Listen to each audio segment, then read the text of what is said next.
broadcasting to you from the heart of northern Minnesota. This is the Roger Radio Show, the music show dedicated to shitting on Taylor Swift while calling out all the rappers for being sex traffickers. I am your host, Roger Radio, and I am joined by two of my closest friends. We got Aegis on Levity. How are you doing today? Doing great, thank you. How are you doing?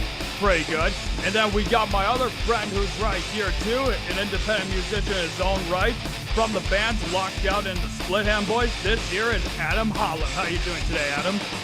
Pretty good, man. Yeah, Good first time ever being on here, man. How's it feel? Pretty awesome. Yep. Well, ladies and gentlemen, we got a good show today for you. But before we get started, obviously, I got to address the elephant in the room. The so-called Hozier controversy that I apparently started up this week. It all started when I made a comment on a Facebook post on our private chat that we're asking for whose playlist is this, because no, this is on the wrong date. And I said it ain't me because I hate Hozier and I refuse to play his shit on the fucking radio.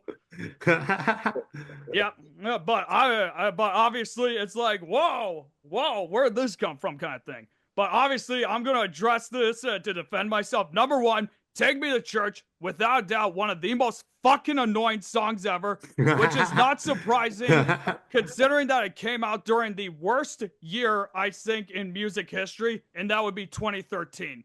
Plain and simple. 2013, I think, was probably the worst year for fucking music. So, I thought I'd get that out of the way, and yeah, fuck Hozier, fuck Take Me to Church, and fuck that very violent music video. But that's not why we're here, ladies and gentlemen. We're here because we are here to talk about music. More specifically, who is among your most favorite bands and musicians ever? Now, you can name off as many as possible. I already came up with 30 of them. Aegis, you came up with 30, right? Yep, I have 30. All right. But I think we'll let our dear friend Adam take the floor first, because I know you're a busy man. So why don't you tell us about your favorite bands and musicians first? Well, I don't have 30. I probably could have 30, but I would say, Black Label Society, they've always been actually a good band, Oh, okay. Zakk Wylde, huge fan of Zakk Wylde. I love that he took that position with Pantera to go on this last tour they were on. Yeah. And it was just fitting, because they were best buddies. Him and Dimebag Darrell were best friends, and that tragedy that happened. Yeah, but that was such a tragic moment. Wasn't he part of the band, a spinoff band, Damage Plan with Dimebag? Yeah, so actually, I think Damage Plan, that was Vinnie Paul, his brother, Dimebag, and then I can't remember who the singer is in that band, but the guy's pretty damn good. Oh, okay. But yeah, Damage Plan was a great band. And that's, that kind of caused that whole thing that, Pantera was such a big band that it just, as soon as Dime went to Damage Plan, yeah, that's what made that crazy fan go nuts, Yeah, that is it is considered without doubt one of the greatest tragedies in music history, and there's been so many of them that happened, but I think that one alone is probably among like top 5, top 10. Yeah, it's way up there, man. Yeah. And you think of BLS and Pantera, and you got Zakk also played guitar for Ozzy Osbourne, and yep. I mean, those guys are just, in my opinion, they're the top, man. They're as big as you can get for metal. Oh yeah. And especially with that thrash metal music sound too. Yeah, they've so many different styles, man. There's like Black Label Society's got Book of Shadows. It's like an all acoustic album. Yeah. Way before that, Zakk was in a band called what was it? Pride and Glory, I believe was the name of it. Okay. And they did all kinds of weird stuff with banjos and just off the wall stuff you wouldn't expect them to be a part of, Yeah, that's the one thing I love about music is that you'll have some of these bands that are just like they are more known for like their usual traditional sounds, but then in the end they end up doing like a complete left turn. Like I seen that with one of the bands like Radiohead, for example, after OK Computer came out, they ended up taking a completely different left turn with a fucking Kid A. Yeah, Radiohead was great, man. That band was awesome. It was, man. Like, I knew them mostly for Creep, and then I ended up listening to OK Computer because I heard so much about it, and I was like, yeah, there is a reason why it's one of the best albums of all time. Yeah, it was the same for me. I first heard their song Creep when I was a kid, and then and you showed me their album OK Computer, which I thought was really good. Yeah. The funny Especially thing, Paranoid Android. That was really good. yeah, Paranoid Android, it was based kind of off of fucking Bohemian Rhapsody Bohemian by Queen. Rhapsody. And then, yeah, everyone always compares OK Computer to like Pink Floyd's The Dark Side of the Moon, but because of its haunting like sound, I would compare it more to The Wall. Yeah, and that guy doesn't sing as good as Freddie Mercury though. Oh, no doubt. But, Tom York, he's a pretty good singer, but he could never match up to fucking Freddie Mercury. yeah, that guy he was the king, man. Yep, without a doubt. So, any other musicians or like bands that you could think of? Oh, like you said, man, you're gonna do a couple, and you guys each got 30 because Yeah, there's so many that deserve the Yeah, there are attention. so many great musicians and bands out there that it's hard to list them all, yeah. Because Well, I did 30, but there's still so many great bands and musicians out there, there There is. really is, But of course, in the end, you're gonna have like a lot of different bands and musicians you like. But what are the ones you like most? Like one example that I have for one of my bands, if you guys ever heard the hard rock band Airborne, you have to listen to them. Okay. Yeah, it's been a while. I think I do recall that name actually. Yeah, they're from Australia and they were inspired mostly by AC/DC because you could hear it in their sound. Probably the only reason I know who they are was mainly because some of their fucking songs would end up being played on all my man NFL games. Hmm. That's how Right? that's how I knew who they were, especially with the songs like Stand Up for Rock and Roll, fucking Running Wild, um Heads Are Gonna Roll is another one. And then when I listened to their 2013 album, Black Dog Barking, which was the only good light that came out of fucking 2013, that album is without a doubt one of my favorite rock albums of all time. Yeah, there's so many to pick from, man. Yeah. You It's got it. Huh? you can't forget too. A lot of people. This is kind of cliche, but Corey Taylor, he's been involved in so many other things other than Slipknot. Oh yeah, Corey Taylor's really And good too. and he's worked on stuff with everybody, including Zach Wild, including the members of Soulfly with Max Cavalera and all them. It's he's been on so many albums, it's unbelievable. Yeah. Really amazing, without a doubt. Like, it'll be amazing that you find so many of these musicians who are just involved in so much other stuff that you don't even realize. Yep. Like, Miles Kennedy is one good example. He has his solo career. He was associated with Slash, actually singing on a lot of Slash's albums, solo albums, and then there's his band Alter Bridge. Yeah. And then you got the late Chris Cornell, who I actually have here on my list. He was in Soundgarden, Audio Slave, and then there's his solo stuff too. Yeah, that guy's he's a legend, man, for vocals. Yeah, I still remember where I was when I heard the news that he died. By a coincidence, I was in a hotel room in St. Cloud when I heard about it. Hmm. Oh, really? Yeah, because that's where he was. He was in a hotel in Detroit, Michigan. He did a show, and then next morning they found him dead. Crazy. It's fucking insane. Yeah. Anyway, Aegis, what band can you tell us about? Uh, The first band I have written down is called Animals as Leaders. It's a it's an instrumental progressive rock and gent band. Yeah. Is I know it's pretty good. Let me pull them up on here. Now that's a band I've never heard of, honestly. Yeah, it's just a trio. They do progressive metal, gent, instrumental rock, and jazz fusion. And so far, my favorite album that they've done is called The Madness of Many. It's got some really good songs on there. Okay. But yeah, as I said, it's all instrumental music. Yeah. Yeah, Oh, the which members are. Oh, go ahead. oh, I love it, instrumental stuff, man. That's what I'm into, you know. Like yeah. Yeah, I've got two instrumental bands listed on my 30. Yeah. Buckethead's a good one too. Yeah. Well, which sure. one's that? Buckethead. Oh, okay. Wears Okay. a KFC bucket on his head. Yeah, he was the one. He No. was the guy who was in Guns N' Roses at one point, right? Yeah, I'm not sure if I don't know. I haven't followed news on him for a while. If they found out who he actually is, or if he's still in disguise. Yeah.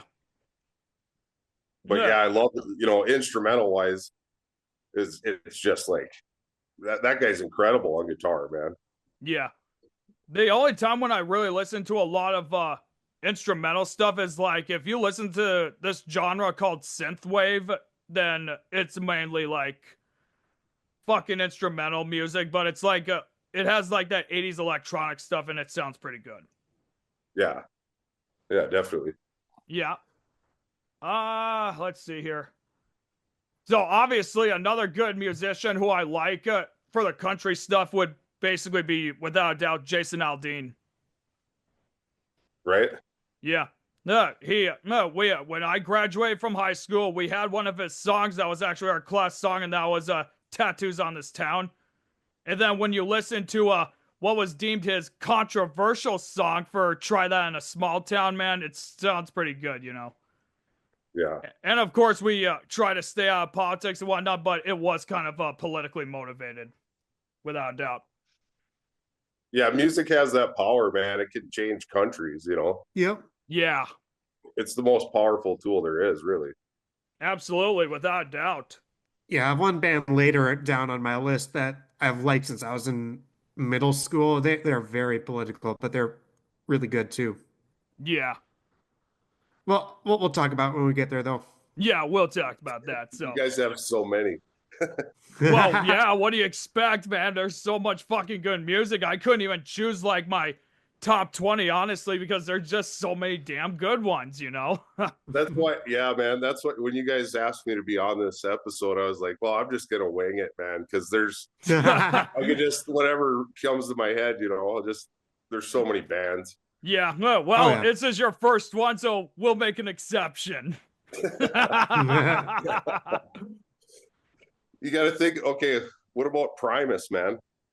Oh my god, don't even get me started on the fucking Primus, dude. There was like a few of their songs that I played on radio, dude, and I think one that makes me laugh is Lee Van Cleef. Yeah. And we all Ooh. know what that song's about. It's about that one motherfucker that Clint Eastwood shot in The Good, the Bad, and the Ugly. Yeah. Dude, you got it. I'm trying to think. That Les Claypool came out with so many good albums. Yeah. Sailing the Seas of Cheese, Pork Soda. I'm trying to think. There's so many good songs too. He's still going at it too, man. You know, he's got to be what, 60 something? Around there, give or take, yeah. Yeah, he's still rocking. Yeah, I can't remember who the guitarist or bassist was for that band, but there was a story that I saw when I was watching Behind the Music about Metallica. Is that right after Cliff Burton lost his life in the bus accident, the guy from Primus was among those who auditioned. Yeah. But Metallica ended up deciding that his stuff was kind of too comedic. Yeah. Yeah. And that's why I like Primus too, is because he's such a goofball that it's just fun music, you know. Oh yeah. Yeah, heck, you want to talk about fun music? Tenacious D. Oh yeah, Can't go wrong with Tenacious D. Yep, Aegis and I, that's a must. Aegis and I, we were just watching that movie a while back, dude. While we were Yeah, very Tenacious D and fucking the Pick of Destiny. yeah. Love that movie. It was a while I was tripping on gummies too, so that was a bunch of good experience. Yeah, No, I but think everyone in Minnesota's there now, man. yeah, I actually even got the fucking guitar pick. Let me see if I can find that quick. I'll be right back.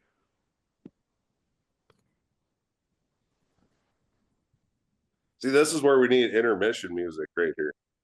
I already have intermission music. Do you? Yeah, it's called Humpy Camel.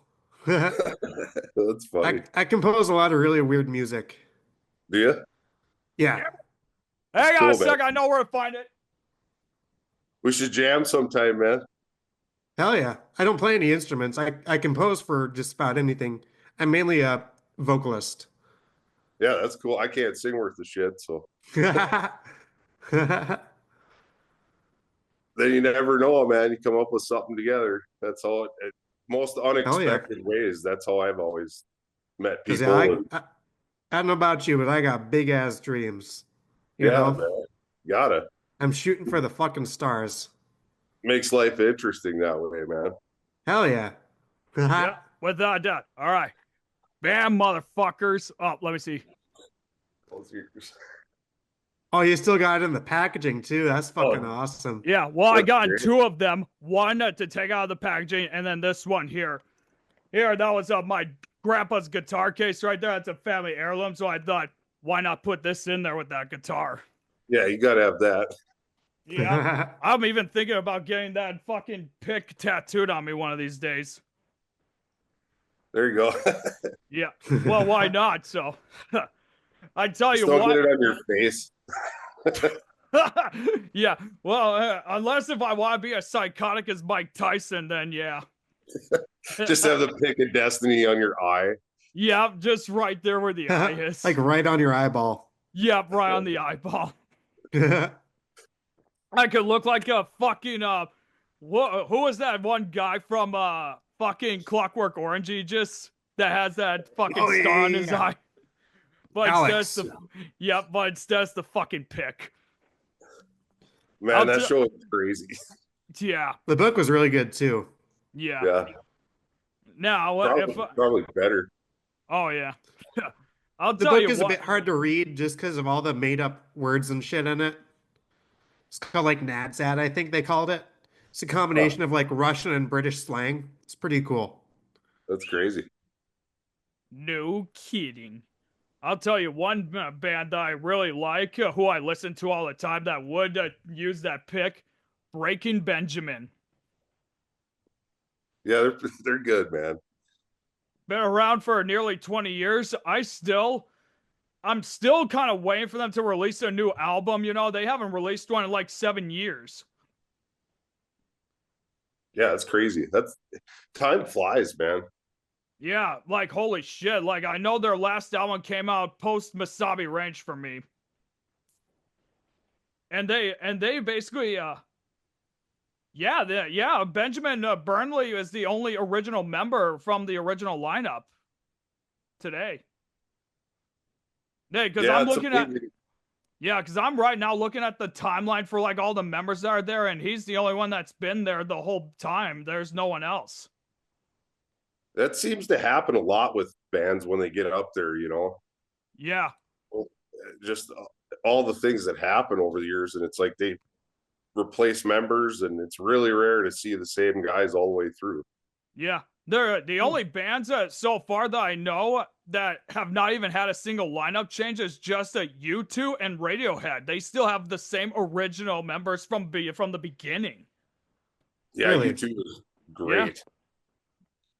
Yeah. Especially with the Joshua Tree, that was their fucking peak right there. Yeah, that was a great album. There's a reason why it's one of the greatest of all time. The funny thing is like how they came up with the name, the Joshua Tree. It was either their road manager or somebody who was doing their pictures ended up telling them about those trees, and they ended up falling in love with it. And you could see why the actual tree itself is fucking on the remaster versions. There's a tree right here. But that ain't no Joshua tree. That looks like a tree that I could just look at outside. Yeah. Yeah. All righty. Dude, So I was thinking of another number that we haven't thought about that we all know of is Jack White and the White Stripes. yes, and they just got nominated for the Rock and Roll Hall of Fame. Both him and his ex-wife Meg. Okay, that's his ex-wife. See, I wasn't sure if that was his wife or his sister. Yeah, no, what? Yeah, I looked that up, and yeah, it was a husband and wife band. But yeah, from she hasn't been active like since the band's breakup, which is understandable because I know that from what I heard that she was a very shy person. Yeah, definitely. And they played for, I believe, the Queen of England. That's fucking impressive if you get to play for royalty. Yeah, a two-piece playing for royalty. That's crazy, man. And he just played, he always played like really shitty guitars too. Yeah. Like airplane guitars, like plastic ones and stuff, man, out of Sears and Roebuck catalog, Yeah. No kidding. Yeah, Jack White, man, he's also another good one. Like, I didn't expect him to, like, do other genres because he ended up doing a song that was like an Americana sounding song for the soundtrack for the movie Cold Mountain. Oh, okay. Yeah. And obviously, if you have an Americana movie soundtrack, the producer's going to be T-Bone Burnett. Without a doubt. Aegis, I understand you had another idea, another band that you like, such as like the Deer Hunter or something like that. Yeah, that's later on my list. I got them all listed alphabetically. Yeah. Well, right the Deer now, Hunter's probably gonna, because at the end of the video, we'll putting like all our like top favorites, right? Yeah. I'll save that to talk about until toward the end of the video. Then. Okay. Yeah. Yeah. Who All right, else? Next one I have on my list is on my list. You'll find a lot of really niche progressive rock bands that you've probably never fucking heard of. So typical unit with your progressive sound, bro. Yeah. The next one is I got into it like a couple months ago. It's called Caligula's Horse. It's an Australian progressive metal band, and I especially really like their newest album. A Charcoal Grace is really good. Caligula is not the lead singer, right? No, Caligula's Horse. Caligula is like a. I gotta look it up. Yeah, I can just imagine it. Caligula, it turns out they froze his body and he came back with his horse and they're the band. Yeah, Caligula is a Roman emperor from 37 AD to 41 AD.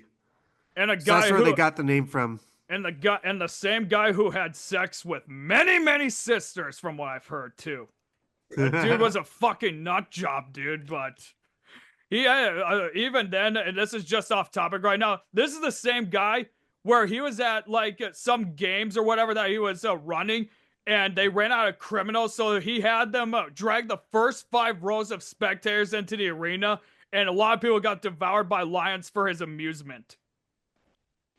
Dude, it was crazy times back then, man. Oh yeah, back in the good old days. Yeah, but there was that's for sure. It was a lot easier, but it was also way worse living. Yeah. Oh yeah. So it's only a matter of what era would you rather live in? So and the next band I have is another instrumental one. It's Yeah. called Chon. They're also progressive rock, instrumental rock. They're pretty good. I don't listen to them as much as Animals as Machines, but I know they're my favorite album they've done so far is called Homie. Homie. Homey. Not like your homies, but like homie. Like staying home. Yeah. Yeah. Dude, here's one for you. I don't know if you have this on your list or not, but What's that? After the Burial. Have not heard of them. What kind of music Never do they heard do? of them either. So you guys will have to check them out. They're insanely heavy. It's that, I believe it's that djent style. Ooh, I do love gent. Like 7-8 string guitar stuff. And Yeah. it's actually a friend of mine. I haven't talked to him in a while, but Dan Carl is the drummer for that band, Okay. and he's from Virginia, Minnesota. So No just Really? shit. yeah, and that's actually where I'm at right now. But as far as towns goes, but anyway, so he's an Iron Range boy. He used to come to Grand Rapids all the time Yeah. and play at the ground floor. If you guys remember that place, Yep, Oh I my do. God. the original ground floor. Then he played in a band called Nostalgia. And then after the burial, called him from Minneapolis and said, "Hey, we need a drummer." Well, their drums are so technical Yeah. that they couldn't find anyone on planet Earth other than Dan to play it. Well, now he's been in, world drumming magazines, and he's been awarded all these awards and toured Germany and France, and all he does is play drums, playing heavy metal around the world, man. Hell yeah. And he's a local boy, so that's huge. Oh, Yeah. dude, it's very huge, especially for a lot of us up here who are from the same area.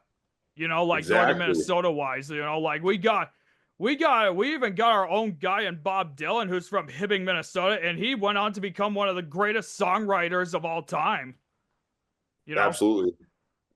Like it's amazing. All right, we Yeah. got about a couple minutes here, so I'm gonna quickly go with one more band here, and that is the Cranberries. Nice pick. Yep, I remember when I heard the news about Dolores O'Riordan passing away, dude. I cried, and she is like one of my favorite voices in music. Yeah, beautiful voice, man. Very beautiful, man, indeed. Yeah, like I said, like their songs of Linger, Zombie, huge part of my childhood. Absolutely. And even a lot of cover bands, they'll cover Zombie all the time. It's such a good song. Oh God, Yeah, yeah. I think you showed me the song Zombie once, and I did like it. Yeah, it was like, I mean, it's all the covers for that are really good, dude. But there's no beating the original. Right. The original's where it's at for sure. Absolutely, You can hear yeah. how much feeling she has in that. Yeah, dude. And it was and even that original song, it was basically a protest song for the war that was going on in Ireland. Yeah, that's heavy, man. Yeah, even the music video was more heavier. All right, yeah. All right, ladies and gentlemen, we got a couple minutes here, so I say we're gonna take our first break right here, and don't go anywhere. We will be right back. Peace out. Yeah. Oh yeah.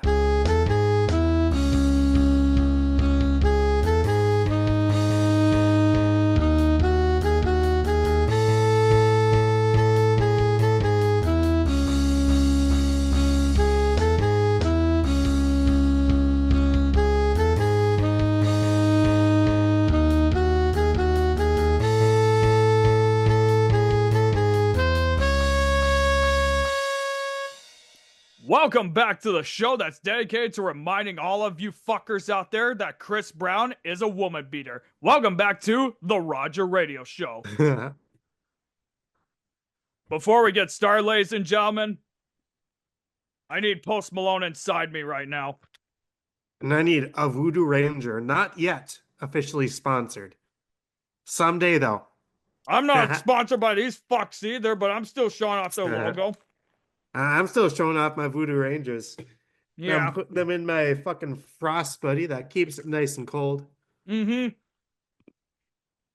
A quick reminder to all you ladies and gentlemen, speaking of which, if you haven't seen my ad that I posted, fucking check it out.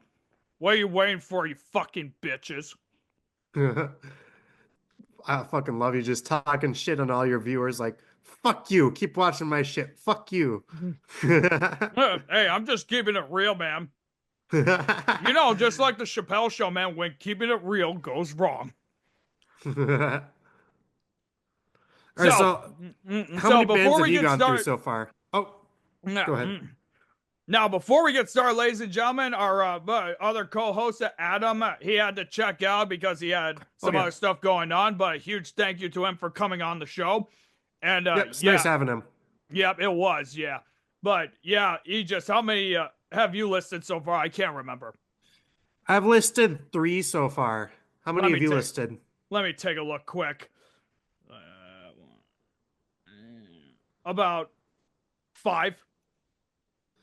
All right, let me catch up with you. Yeah, My why don't next you one do is that? yeah. My next one is called the Decemberists. They do like indie rock, indie folk, indie pop, and they do a bit of prog too. Like I consider some of their music progressive folk, which I think is pretty fucking cool. Such as their concept EP called The Tane, which is very proggy and very cool. Yeah, you And introduced me to them a while back, and I know there was yes, a song. I can't remember. I think I played their song "O Oh Valencia" on one of my Valencia. radio Yeah, shows. yeah, you did. And I think there was another one that I was going to add quick. So, or Yeah, and the yeah, main what the new mastermind song behind that you told me about that I was gonna Oh play in a No future from their show. newest album. Yeah. Oh, I thought you were saying like, oh no, like no, you cannot play it on the fucking air. No, that was the name of the song. Oh No, Yeah. It from almost their newest album. Yeah, and the lyrics, it looked like somebody was getting married or something like that, but he decides, no, I can't do it, and just ran off. Or I can't remember how that fucking went. I was too drunk when I listened to it. Yeah, the main mastermind behind the Decemberists is Colin Malloy. He writes some of the Malloy. best lyrics out there. Such a great lyricist. He's also written a few books. It's a series called Wildwood, which is actually really good. And this year in 2025, they're actually making a movie called Wildwood. And it's got some good actor. It's got Aquafina in it. It's got Charlie Day from fucking It's Always Sunny in Philadelphia. Dude, I fucking love Charlie Day. Don't Me even too. start with fucking Love Charlie Charlie Day, Day. man. Yeah, dude, his co-host Rob McInerney, I think, he just appeared on Hot Ones recently. Really? Yeah, I've watched it, dude. You gotta fucking watch it. But yeah, what else do you got, man? All right, and then let's see. Oh, you've probably got this on your list too. Yeah, It's a prog group. I'll give you a hint. It's progressive metal. it's fucking Dream Theater. Yeah, Yep. It it's is. It fucking is Dream Dream Theater, Theater. dude. Like, yeah, like even then, dude, like they are so good, man. Like, don't They even are. get me started on it. But why don't you give us more info? I'm chewing a tum right now, so.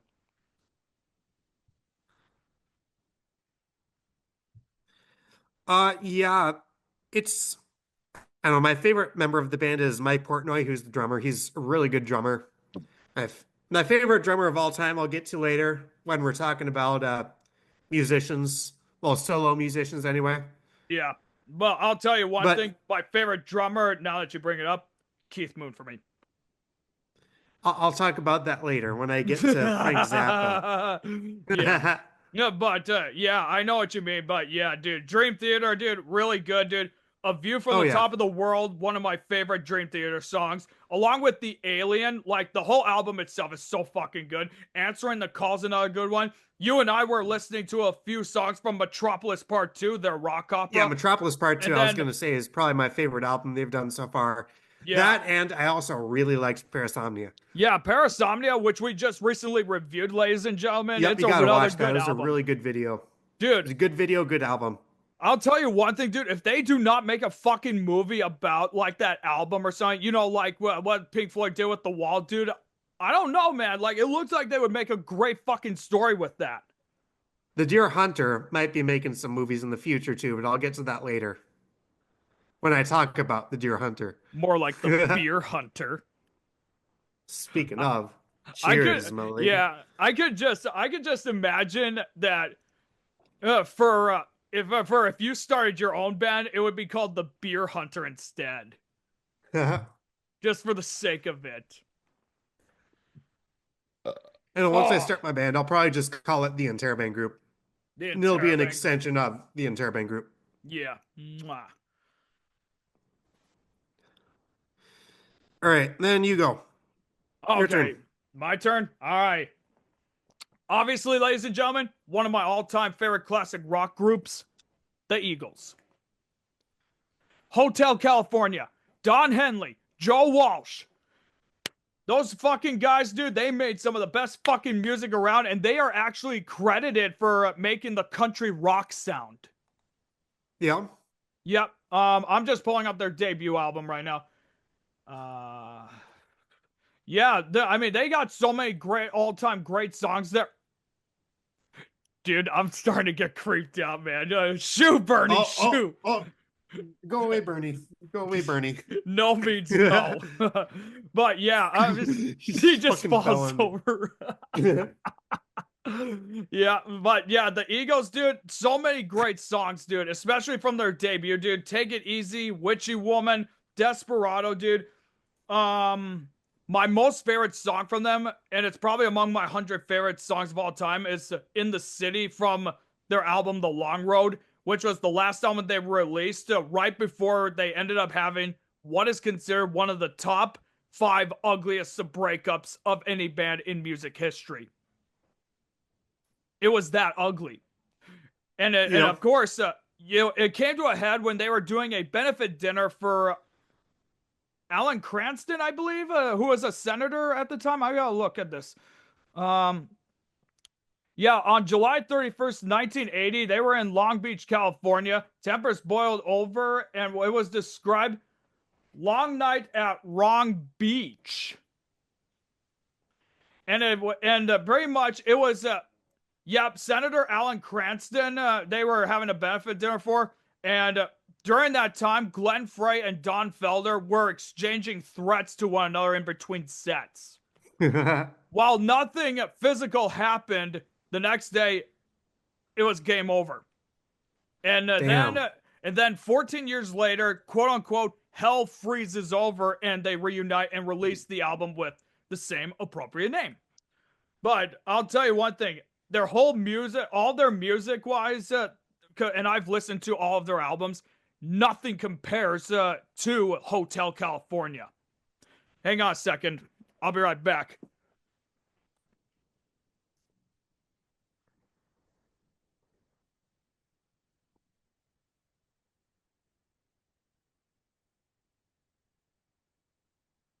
Well, hello there. I don't know what the fuck to say. I don't know what the fuck he's doing. Oh, there he goes. Had to grab the vinyls. And of course, I was having trouble fucking getting them because they're so buried in. But yeah, obviously. Yeah, the fucking viewers had the honor of staring at my fucking ugly mug for a few seconds. Right. But yeah, ladies and gentlemen, this was their first greatest hits album, which is one of the greatest of all time. I am planning to get this fucking framed one of these days. And then, of course, bam, motherfuckers, Hotel California. Even then, when I was reading the article that Rolling Stone did about this album right here, ladies and gentlemen, exit Bernie Leadon, enter Joe Walsh. Where Bernie Leadon brought the more acoustic or country sound to them, it was Joe fucking Walsh, who I will get to later, who brought the really dirty, fucking bad riffs. But All right, yeah, my turn. Yep, it's your turn. Go ahead. All right, this is another one you like. Huh? Another one you like. Oh, It yeah. starts with an E. It's a progressive rock supergroup. Emerson Lake Palmer. Correct. You are correct. Tarkus, dude. I fucking Tarkus love... is fucking great. Dude, one of my Tarkus. What's that? Oh, go ahead. Go ahead. Go No, ahead. no, you go ahead. Talking. Oh, Tarkus, fucking Brain Salad Surgery, and Works One. And Trilogy was also really good too. Yeah. I think in addition to Tarkus, my other all-time favorite song from them would be Knife Edge. Because, Knife Edge is pretty good too. From dude, was that from their like debut self-titled album? Yep, it was from their self-titled debut album. But the reason that song keeps getting to me is because of the fucking ending, dude. You know, the yep. I told you to fucking add that too, man. I wanted to use that sound effect. But I don't know how you could do it, honestly, so it's forgivable. It is hard doing shit like that with Finale, which is what I use to compose my music. I use Finale. Yeah. I compose as like sheet music and shit. Yeah. And even then, I tried making my own music when I was a graphic design student at Wasabi Range, dude, and I fucking sucked. It was one of those Apple Music designing softwares, where you can make your own music for when we were making music video, or no, just regular videos. And yeah, I fucking sucked. I sucked, people. All right, so the next lineup I have for you right here, motherfucker. This band I introduced you to, my number one favorite song of all time. It's attached to my all my social media, and you can attest to that. They also start with the letter E. Don't bring me down. No, Bruce. no. Electric Light Orchestra, people. Oh shit! I should have guessed that. Yeah. Speaking of which,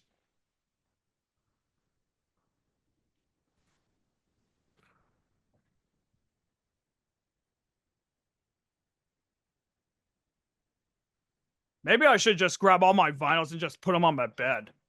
But here we go. Discovery Bitches has a couple of my favorite songs on here, including Last Train to London and, of course, the aforementioned Don't Bring Me Down. Now, the funny thing about that, folks, and Aegis, and I can tell you this, right after we learned that the Queen had passed away, I was listening to one of our other radio stations here in town. I'm not going to mention what it is, but they ended up playing the song Last Train to London, and I fell in love with that song immediately. Like, I was like, holy shit.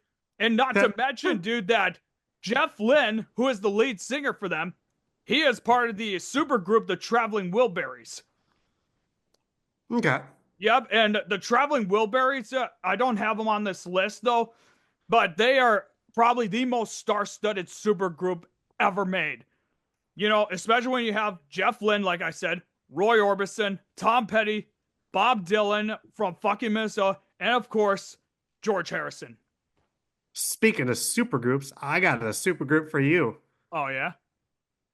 Fucking Flying Colors. Mike Portnoy. Mike Portnoy, Dave LaRue, Casey McPherson, Neil Morris, and Steve Morris. Yep, and I know we were talking about them a while back, and they had Mike Portnoy, who's from Dream Theater. There was like one or two members who's from Spock's Beard, and then one from Kansas, right? Correct. You are correct. Yeah, and you introduced me to them a while back. I played one of their songs that was from the Machine? Yeah, isn't it the one with the windmills? From us.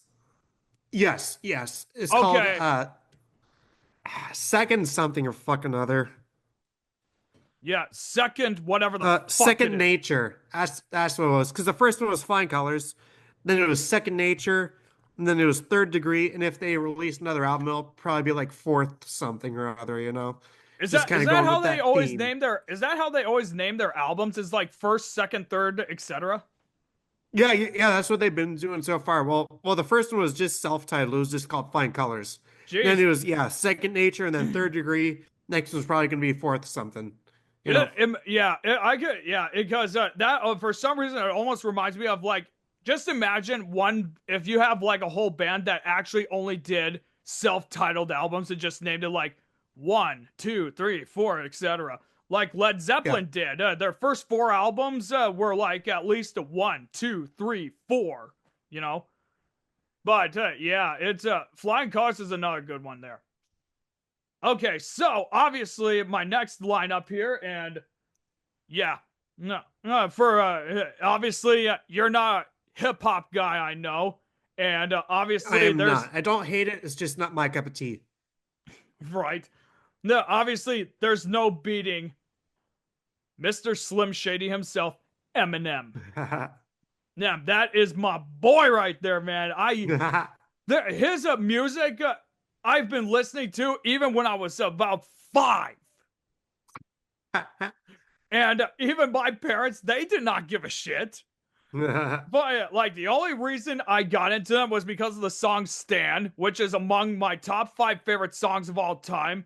It's like the song, let me put it to you this way, is about a crazy fan named Stan who became so obsessed with him. And he decided that I want to mirror Slim Shady. And we all know what happens there. But then there is also Lose Yourself, another all-time great song. And Eminem, I think he won an Oscar and a Grammy and is actually, I think, the first rapper to actually do so because of his appearance, because they ended up doing the 8 Mile movie, which is a biography, a somewhat biography on his life. And, and I have the movie. I watch it every chance I can. And I even listen to the album as much as I can. And obviously, in addition to him, he was also in another group called D12, who were out of Detroit. He was in a hip-hop super group with Royce da 5'9". Like, he's done so much fucking music over his years. It's incredible. But what's more incredible for me, ladies and gentlemen, is the fact that right after his near-death experience from a drug overdose, he rehabbed completely. He rebuilt his life. He even rebuilt his relationships with his daughter, Haley. Like, not just her, but all of his kids, especially his stepkids. And even when I was listening to The Death of Slim Shady, which I still stand by, he got fucking robbed out of a Grammy win for. He released 2 songs that were dedicated to Haley. And the one thing that made me cry the most was when he did the music video for the song Temporary. It was home videos of him. There was a very touching moment when he brought his daughter Haley down the aisle. Excuse me. And then there was when she posted a video announcing to him that she was pregnant. And oh my god, dude. And even also the other song, Somebody Save Me, which, he sampled Jelly Roll and he's good at sampling stuff. It's fucking emotional ending right there, Especially, like, with the music video for Somebody Save Me. He kind of mirrored the music video for Mockingbird. He was sitting outside this glass thing that was keeping him away from his family, Pretty much the death of Slim Shady was also, I think, another way that he was able to make amends, Fuck, I got a little teary-eyed there. Little teary-eyed, man. But, dude, it was really good, man. Even, funny thing is when the album came out, I bleached my hair. And I decided right after I shaved... cut it all off. Yep, and right after I cut it all off, I decided no more. Just like with him killing off Slim Shady, I think that was my way of also, like, killing off the past and letting go. Yep. That kind of thing. Like tearing down your own walls. That kind of thing. Yeah. So there's a lesson you can learn, ladies and gentlemen. And just because you hear something does not mean you can interpret the song as what they are saying. You can interpret it in the way that you're thinking. Or what's on your mind, per se. But, alright, I think I pretty much got what I needed off my chest about that. So, how about you continue on? Alright, this one you're not probably going to expect on my list. Yeah? It is a prog group, but not a prog group that you would expect on my list. Oh, yeah? Who? Starts with a P.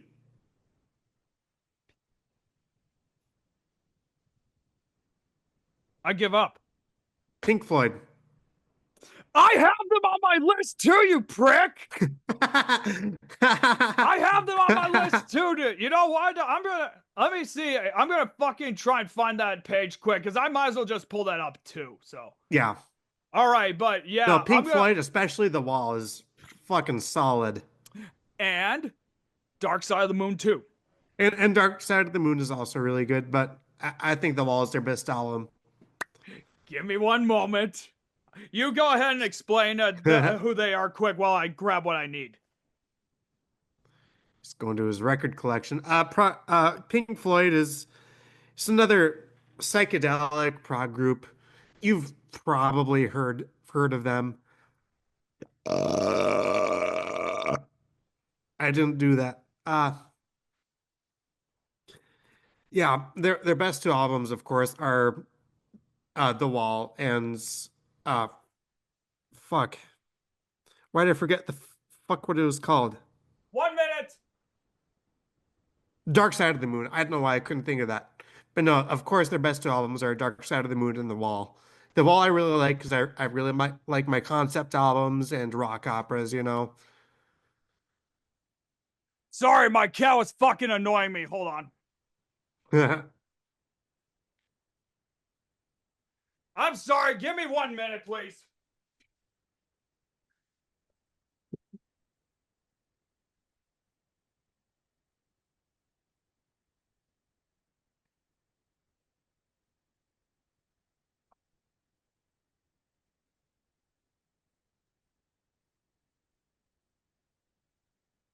Well, there he goes. I'll probably edit that part out, so. But all right, here we go. It's a I'm pretty sure when Frank Zappa did his album Leather, he Yeah, was probably basing the album cover off that yeah. Makes me because he wonder. was known to do that in his days.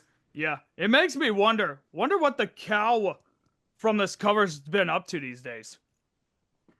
Digesting in my fucking stomach. Yeah, he's probably about to come out of my anus. So, oh, here's my all-time favorite one from Pink Floyd. Good old Animals.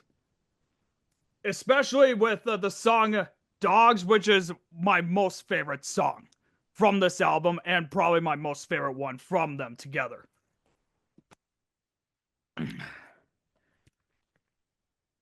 Old fucking Dark Side right here. Yeah, and remember in the original pressings when they came out, and actually we will be doing a album review of this for the 52nd anniversary, ladies and gentlemen, right here on this channel. Mm-hmm. But the old original pressings used to have this sticker just stamped on here. It's just right here on the wrapping right now. So up and then, of course, The Wall. yeah, mwah. Hell yeah. This here was the first vinyl that I ever bought. And then this is another special one right here, ladies and gentlemen, because this here is my dad's original pressing. You can see it is kind of beat up and shit like that, you know? No, like you could see some ring wear here. You could tell that something must have got spilled on this thing. And ooh, Was that The Wall as well? yep, the art inside, dude. I'm trying to show this guy's ass, but I think I got it. But dude, great story. It was Roger Waters' greatest work yet. You know, dude, will you fucking tell Bernie to fuck off?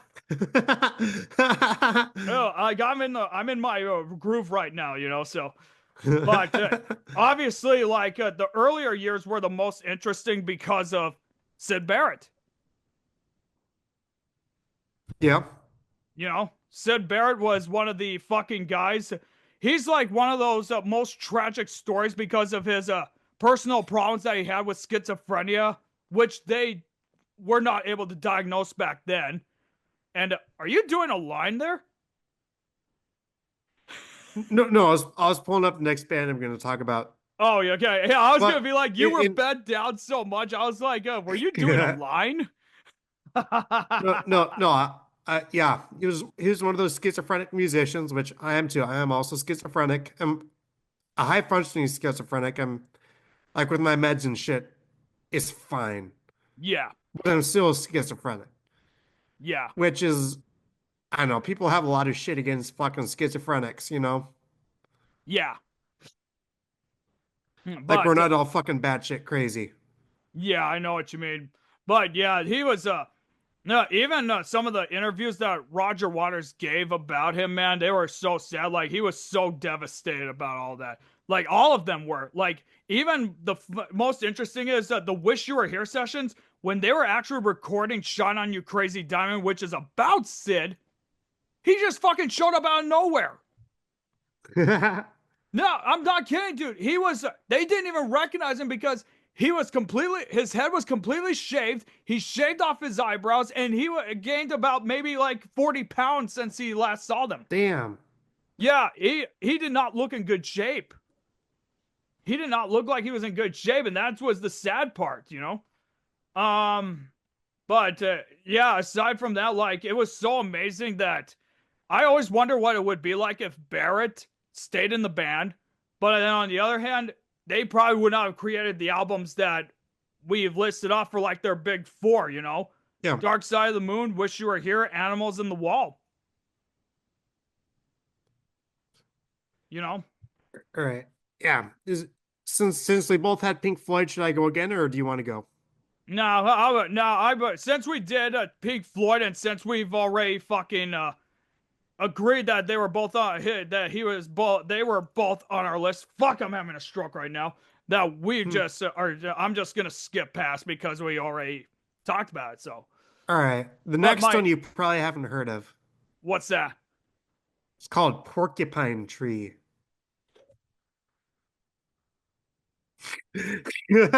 What the fuck does that face mean? I really can't tell. I'm not flabbergasted at the fucking name. Like, what the fuck is Porcupine Tree? What the fuck is Porcupine Tree? Dude, fucking crackheads, man. It's an English progressive rock band formed by musician Steve Wilson in 1987. They got some really cool album covers, which I believe we're going to cover in another video later on, right? Yep, we will be talking about that. You guys stand by on that shit right there, man, because it's gonna be a good one. And it'll probably be. I'll have to be sure to work on edit those albums. You'll have to send me a list so that way I can download them and then make animations or like edit it into this video. Whoa. Yeah, boom. Okay, so I can't. Yeah, obviously, I'm just trying to see what time it is right now. I really can't see what time it is, but we'll just try our best here. So, okay, so my next band right here, they are a folk duo out of Sweden. They are obviously one of my favorite artists who I fucking play on my radio shows. First Aid Kit.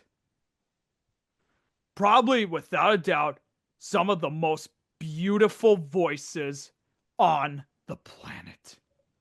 Yeah. And this music festival that I volunteer at as a roadie at for my radio station, if we could ever get them as a headliner, dude, that would probably be the greatest experience that I would ever have. Because I became such a fucking huge diehard fan of them, and I've even played their music several times, even at bars that I'm getting drunk out of my mind at. But yeah, they're a folk duo from Sweden, and there's only 2 members, and they're both sisters. And yeah, it's amazing. Some of the music that they've made, and they've released a couple albums, but they will often make like singles that they will just release as singles. Okay. All right. We are at nearly 8.5 minutes right now. So why don't you list off your next one? All right. My next one you've probably never heard of. They're called The Residents. The Residents. They do a lot of like avant-garde shit, you know? That's probably the most fucking original name I've ever heard in my life, bro. Yeah, like what for most of their concerts, what they do is they in all of their performances, they always wear like these masks on. And usually what it'll be is like each person will be wearing like a big fucking eyeball, which is pretty fucking cool. Reminds me of like bands like Slipknot or Gwar. Yeah, like let's see. Like that. Pretty fucking cool. That is insane, without a doubt, man. Yeah. And yeah, they do a lot of fucking avant-garde music. Is really weird. Probably not for everyone, but I kind of like them, especially their fucking rock opera is called Not Available. I'm not available. No, it's just called Not Available. That would be like if I release ever my own album, I just have it say Roger Radio not available at this time. Hmm. Alrighty, I think we got time to list off two more bands for one for each of us left. My next choice right here is Green Day. The same motherfucking band that released probably one of the most important albums ever in American Idiot at the exact right time when we fucking needed it. That album is a punk rock opera, and it's obviously a huge part of my childhood, you know, and they are also well known for Billy Joel Armstrong's fucking meltdown at the iHeart Radio Music Festival when he ends up just lashing out at the promoters for giving him limited time. And he said, I've been around since fucking 1980 fucking 8. And you got all these newcomers who get more fucking time than me. Fuck all of you, I'm leaving. And then slammed his guitar down and dragged off the rest of the band and said, go fuck yourselves, have a good night. While the crowd was cheering wildly. I mean, they're a really good band. Even probably the most unique one, a story about it, is that they released 3 albums simultaneously in 2012, the year of my high school graduation. I'm a class of 2012 alum. And they're just called simply Uno, Dos, Tres. All right, we have enough room for one more artist before we take a break. Yeah, why don't you do one more and then we'll go to break. All right. This one, my boss at work, who I'm going to be starting a band with eventually, hopefully, he got me into it. It's called Sleep Token. Yep, and you've introduced them to me. Yeah, they do like alternative metal, progressive metal, post metal, indie pop, and gent. What's gent? Explain that to us. Explain it. Gent is a subgenre of progressive metal turned for an onomatopoeia of the guitar sound that characterizes it. Like one thing that it's known for is like people have, it's called like a gent stick. Yeah. It's basically like a guitar with one fucking string. I don't know, you'd have to look it up. It's pretty fucking cool. Yeah. And you've introduced me to them a while back. Yeah. Like I think they sound pretty good too, you know, like they do have a good sound to them. Yeah, I don't think I've played any of their music yet on air. I will have to look back because I know I have a song that I'm saving for like future play and whatnot. So, oh fuck, I'm fat, people. Just At least you don't have fucking boobs like me. Don't you mean moobs? You are correct. Yep. But, all right, ladies and gentlemen, we are going to take a quick break because I need to take a big fat shit, and Aegis here has to get another voodoo, so don't go anywhere. We will be right back.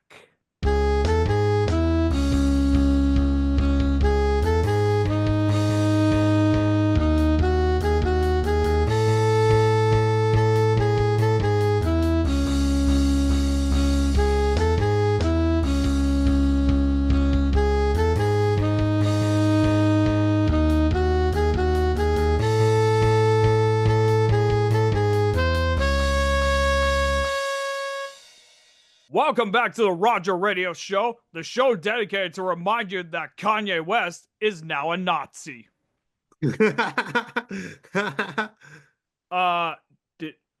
Did he just move play a spot? I don't know what the fuck you're talking about. I'm not tripping. I haven't had any gummies. I haven't fucking touched him. If he's moving on his own. You said you hadn't touched him. Fucking grow up, will you? You're the one who got me into fucking Beavis and Butthead, you piece of shit. Yeah, that's kind of my fault. Do you think that's bad? Wait till I get your ass in the South Park more jack off. But all right, ladies and gentlemen, we got a lot more bands that we are still covering, and obviously, what better band to start this next segment with than fucking Hollywood Undead? Dude, they are a rap rock and new metal band who has been around Oh, for new nearly metal's 20 great. I years. fucking love new metal. Oh, dude, you gotta listen to them. You gotta check them out. They are so good, dude. Like they have a lot of very memorable songs. Like "Bend to Hell's one of my favorite ones. And then there's yeah, "Bend to Hell's" like one of them. And then there's also fucking their album Five is actually my one of my most favorite albums. The funny reason is because around that time when Five came out, it was in 2017. And I was no, my football team at Masabi Range College was among the 18 teams that were in national bowl games, and that was our first bowl game for our program in nearly 3 decades, 30 years. And Five was actually my soundtrack for that whole entire journey trip. So you get to understand why I have a huge emotional connection with Five. And funny thing, Aegis, is they have an album that's also called Hotel California. Well, speaking of the number 5, want to hear an interesting fact about the Decemberists? What's that? The first thing they released, it was an EP. It was called 5 Songs. Do you want to know how many songs were on it? Was it actually 5? There were 6 songs on it. It's called 5 Songs, and it had 6 songs on it. Whoever fucking came up with that title must have been on some massive pot or whatever. Dude must have. So whoever came up with that title, he probably ended up fucking smoking a joint with Snoop Dogg or whatever at his fucking place. No, so they had the EP together. It was going to be called 5 Songs. Yeah. And they had 5 songs for it. And then they made a new song. So they were like, well, I guess we'll just keep calling it 5 Songs. It's still the new song they added was called Apology Song, which is a pretty good song. Whoever came up with that doesn't know how to fucking count. Fuck them. Fuck them. But all right, you continue on. All right, this is another fucking progressive metal band. Oh fuck! I dropped my cap. All right, go ahead. It's called Soen. It's a Swedish progressive metal band. It's Swedish. Yeah, they were mostly inspired by Tool. You've probably heard of Tool. Oh, who has not heard of Tool? Yeah. Anyways, the Swedish progressive metal band, their album covers are really fucking cool. But we'll talk about that another week. Yeah, we'll talk about that at another time. Right now, this is about fucking bands and musicians, not about their fucking art. Okay, so this is. Oh, what were you gonna say? Oh, I was gonna say their newest album, Memorial, which was released in 2023, was really good. Their best so far. They just keep getting better and better, as it is so far. Must be good, man. Hell yeah! All right, up to you now. My another top favorite band of all time, and this is obviously a connection with my days in elementary school. Hoobastank. No, that's their actual name. They are an alternative rock band. They also play new metal, post-grunge, funk metal, and ska punk. Ska punk. I've never heard of ska punk before. Me neither, but this was like during their early days, so how the fuck should I know what it is? But yeah, obviously one of their favorite songs, or one of my all-time favorite songs for them is Same Direction, because it was obviously one of the songs that was on probably my most favorite Madden NFL game of all time, Madden 2005. And I'm telling you, it was like among my fucking childhood right there. There was also The Reason. There was also fucking, God damn it, give me a moment. Oh, I overshot it. I'm trying to find their discography right now, but I can't. Okay, there it is. Fight or Flight, which came out my senior year, obviously. And then, they also even contributed a song to the 2008 Summer Olympics for Beijing. It's called Never Be Here Again, you know? Really good song. Definitely, without a doubt. But yeah, their debut album, which was just a demo, it's called They Sure Don't Make Basketball Shorts Like They Used To. That's a fucking great album name. Yeah, but I have no way to click on it. I think, like I said, it must have only been released as like a demo or whatever. I'm pretty sure a majority of those songs from there was in their debut self-titled debut album, which came out 3 years later. Officially not sponsored yet. Yet. Eventually. Hell, I'm not Hopefully. even sponsored by these fucking pricks, but yet I might get a sponsorship from them. I'm just saying, man. I'm just making a point of it. I mean, I ate a lot of Tums too, specifically those fucking peppermint Tums. When you drink too much beer and you're starting to get a fucking acidic belly, you gotta take some fucking Tums. Yeah, it's almost like I heard that part on a YouTube video. It's like, when all else fails, if you're having what's called stomach cancers, just take an antacid. But all right, on to you. Oh, next one I got is one of the members of fucking Flying Colors was in this band. It's a band called Spock's Beard. Spock's Beard. No, was the Spock from fucking what's God damn it? Star Trek? Yes, thank you. Was it Yes. the guy from Star Trek, the lead singer? No. Imagine having Leonard Nimoy as the lead singer of that. Yeah, if I remember correctly, the way they got their name was there was like this one episode of Star Trek where fucking Spock had a beard. So they named their band Spock's Beard. I'm pretty sure that's how it came about. I'm not 100% certain. Pretty sure that's it though. That's a very interesting story right there, actually, It's very interesting. Ugh. Yeah, they've got a lot of good music too. They've been around since their first album was released in 1995. And they've got like over 10 albums since then. 10 albums. That does seem like a respectful number right there, Yeah, they haven't released an album since 2018. Jeez, that's how long ago the last band that I mentioned, Hoobastank, that was the last time they released that was the last album they released was in 2018, so, and same for Breaking Benjamin, who I mentioned early in this podcast. Yeah, in Spock's Beard, they also released a concept album or rock opera. It was called Snow. Check it out. It's pretty cool. Snow. And obviously you had to remind us that there's still fucking snow on the ground, even though there's 40 fucking degrees outside, dude.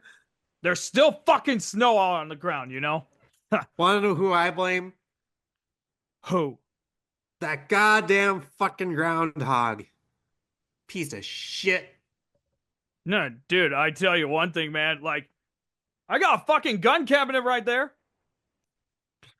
Want to go kill a groundhog? Hey, it's his fucking fault, man. It's his goddamn fault. So, yeah, sometimes revenge is best served on a plate. All right, so this is a solo musician, and obviously I started listening to him a whole lot more, and he just so happened to be one of the main headliners from my first Riverfest, so my first music festival, Jason Isbell, who I was able to get a picture with and got to meet. He is a folk musician himself. He was in a band that was called the Drive-By Truckers. He mostly plays like Americana, folk, Southern rock stuff. He is a Grammy winner. He is really, really good. Let me think here. Oh, no. Now a personal story that I could tell you about him was when I was working as a roadie there, and I was just going backstage to see if anyone needed help with anything. And while his ex-wife Amanda Shires was on stage, he just so happened to be there. And he said, Ed, hey, Roger, how are things going? Is this your first time seeing me live? I said, yep, pretty good timing. I've heard your stuff. You're really good. You know how to really write good music, And then I was going into, this here's where the Cranberries come in, is when I was talking to him about his song, If We Were Vampires, which he won a Grammy for, I said it almost gave me the same tone like that of the song Zombie by the Cranberries, and he said, and he did actually tell me that it was that song actually partially inspired him to make If We Were Vampires. And he was and he just like me was heartbroken and devastated when we learned the news that Dolores O'Riordan was no longer with us. He said he was still on the road touring when he got the news about it. And I still have my picture. I still got my picture with him, so that's a little piece of memorabilia right there, and I'm really proud of that. He was without doubt one of the most highly anticipated headliners that we ever had, and I cannot wait to see where we go from there. Without a doubt. Well, like that Riverfest, that was the only time we actually fucking sold out, dude, because everyone wanted to see Jason Isbell, and his music is almost fits in with like how our environment is up here in the north. Yeah. But yeah, that's all I could really tell you about him, really. So.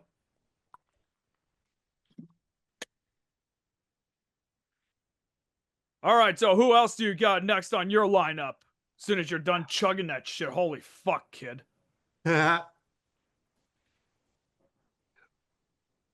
Next, I've got the Talking Heads. This is one of my sister Maria's favorite bands. Dude, Wild Wild Life, man. Fucking I'm trying to Psycho think. Killer. Psycho Killer, Once in a Lifetime, Take Me to the River. Oh my god, so many good songs. The only reason I knew who they were was because of the fucking movie Open Season. Because Wild Wild Life was in the fucking opening credits. No, I specifically really like their album Remain in Light. They use a lot of cool polyrhythms in there, and I like cool shit like that. Yeah.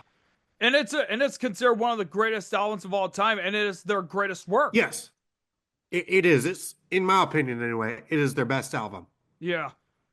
I mean, there's no fucking beating it. There's no beating that album. The head honcho behind the Talking Heads is David Byrne, who's also released some like solo music, which is pretty good too. Specifically, his album Grown Backwards, I think it's called. I really like his song Lazy from that album. It's a really cool song. That's really good, man. That's awesome. Now, talking about lead singers or just solo artists, she is one of my most favorite female voices of the classic rock era. Joan fucking Jett. I mean, she's often referred to as... Excuse me. I was just looking at you like, really? But I can't hold in my burps. Yeah. But yeah, I was gonna say she is often referred to as the godmother of punk and the queen of rock and roll, and is regarded as a rock icon. I Hate Myself for Loving You is one of my all-time favorite songs. The cover song that she did for the song Do You Want to Touch Me, which was done by a guy who ended up going to prison for child porn. That's another favorite of mine. Do You Want to Touch Me? Yeah, you can even look that up. Yeah, you can see where that name comes from. Yeah, that's right. But yeah, it's obviously... okay, so in addition to those songs that I mentioned, there was also another one that I liked, and it's called... she even did her own version of Dirty Deeds Done Dirt Cheap. It's pretty good. From AC/DC? Yeah. I haven't listened to that song in a hot minute. I might, I think I might fucking listen to that later when I have time. I might actually do that. Yeah, but, there's also Roadrunner too. That's another good one too.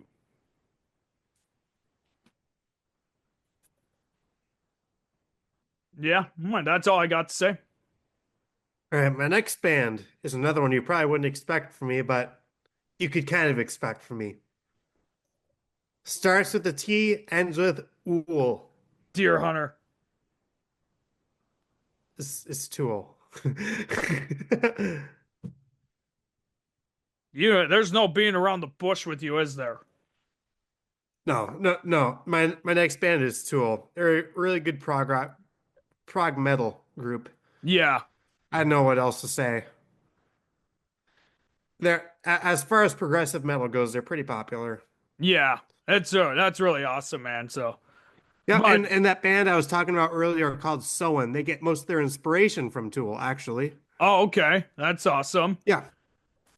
Yeah, I the only time, yeah, I know that on Beavis and Butthead. Now that you're fucking bringing me to that, they actually even did a Mhm. music video review of Tool's Sober. As probably their most highly rated song is Sober. Yeah, I mean, Tool, dude, like they're really good, but I just really can't get into them though for some reason. See, that's why it's not rated in my top seven that I have listed. It's Yeah, not one of my favorite progressive metal bands, but I still like them. yeah.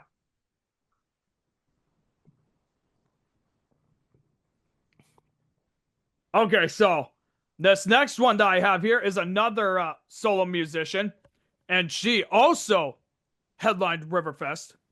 Sarah Jarosz. She plays Americana, country, folk, bluegrass, and folk music. Like Okay. another, just like with First Aid Kit, dude, probably one of the most beautiful voices ever. And just like with Jason Isbell, I got a picture with her too. And I think probably from that Riverfest when she headlined, she was the one I was more and highly waiting for. She was the one that I was looking forward to seeing the most. And of course, like with the interactions that we had, like it was awesome, man. Like we had a really good time, like it was fun. And even getting to meet like a lot of these headliners, dude, it's amazing. It's such an amazing experience that Yeah. some people are lucky to have, and I'm very fortunate. I just got lucky. It's only a matter of time of when the luck will run out, you know. But but yeah, ladies and gentlemen, if you don't listen to her stuff, go listen. Go fucking listen. She was even one of the Grammy nominees or winners when we talked about it in our last one, right? Pretty sure she was. Okay, because I know that she ended up getting some nominations for her album Polaroid Lovers. So, okay, your turn. All right. I've got two more albums. Well, two more artists, I should say, until I get into my top seven. Okay. This next album is called fuck. This next It's artist called Fuck. is It's just called Fuck, ladies and gentlemen. So, honestly, knowing them, I wouldn't be surprised if they released an album just called Fuck. No, I'm thinking of the artist Ween. oh, okay. Just Ween Fuck. Just imagine Honestly, if Ween released an album called Fucked, I would not be surprised. imagine if they did what that one fucking bitch did with the album cover for Brat. Just fuck.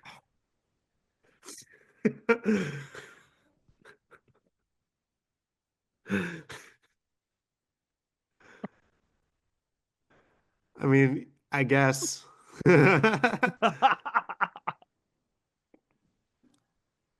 But no, they mostly do like alternative rock and experimental rock, avant rock, that kind of shit. Yeah, My sister also, as I mentioned earlier with Talking Heads, she also really likes Ween, yeah. especially their album Pure Guava, specifically their song uh Push the Little Daisies.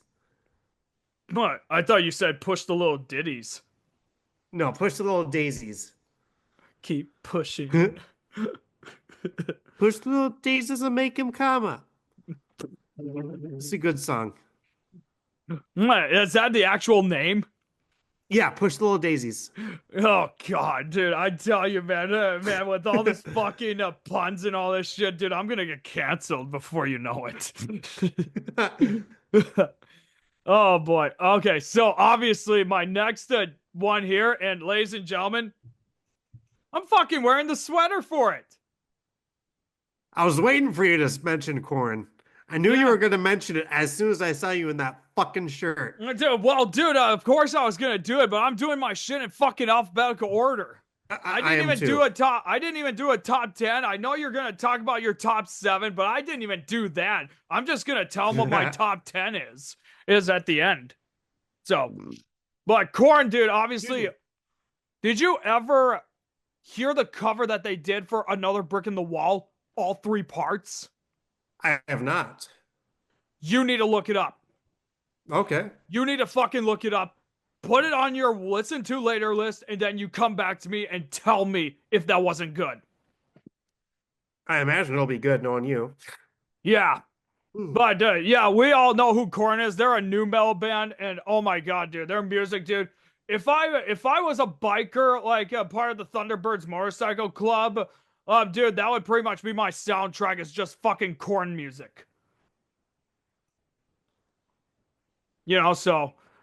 But yeah, they've been around for a very long time. Jonathan Davis, obviously another favorite singer of mine. He ended up actually, this is kind of weird to say, but Tech Nine ended up doing a song with Jonathan Davis, and it wasn't the actual hip hop sound that you would hear. They ended up bringing like the band Korn to do like some of the background sounds or whatever for the music, dude, and it was kind of interesting.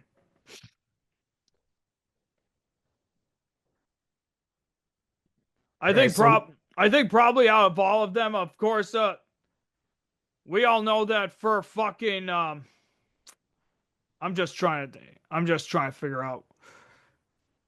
There was one song that they are mostly well known for. I can't remember, but it's from their 2005 album, Twisted Sister, or no, Twisted Something, if I remember correctly. So, but yeah, they're also pretty good, man. How they've managed to stay together for this long, dude, especially 30 years on, man, I don't know. I want to know who I have next. Who? Yes. No. No, the band, yes. Yeah, I was gonna say, dude, I was like, are you saying you have another one? And you say yes, but I can't tell if you are actually being like, yes, I have a favorite, or yes, it's yes, the band. It is yes, the band. All right. Obviously, we all know who they are because of fucking Roundabout, because of the fucking To Be Continued memes. If that song, fucking JoJo's Bizarre Adventure. Yeah. If that song was royalty free, man, do you have any idea how many of those fucking memes that I can make if I wanted to? Yeah. You could always just put it as your outro music, you know? Yeah, and then get slapped with a lawsuit or whatever, you know? But yeah, dude, they're also pretty good, man. The only thing is that I'm trying to remember, like, there was like one song in particular that they released that was way before Roundabout, which is probably one of the most fucking annoying songs I ever heard. I can't remember it. Da da da da da da da. I'll find my way. Can't think of what song you're thinking of, honestly. Yeah, I can't. Yeah, it was like from one of their earlier albums. But yeah, the only songs that I listen to very much is, of course, Roundabout, and then Owner of a Lonely Heart. That one's a good one. I like that whole album. What the fuck's it called? It's just a bunch of fucking numbers. It was like their one fucking like pops album. It is called 90125. Oh yeah. Yeah.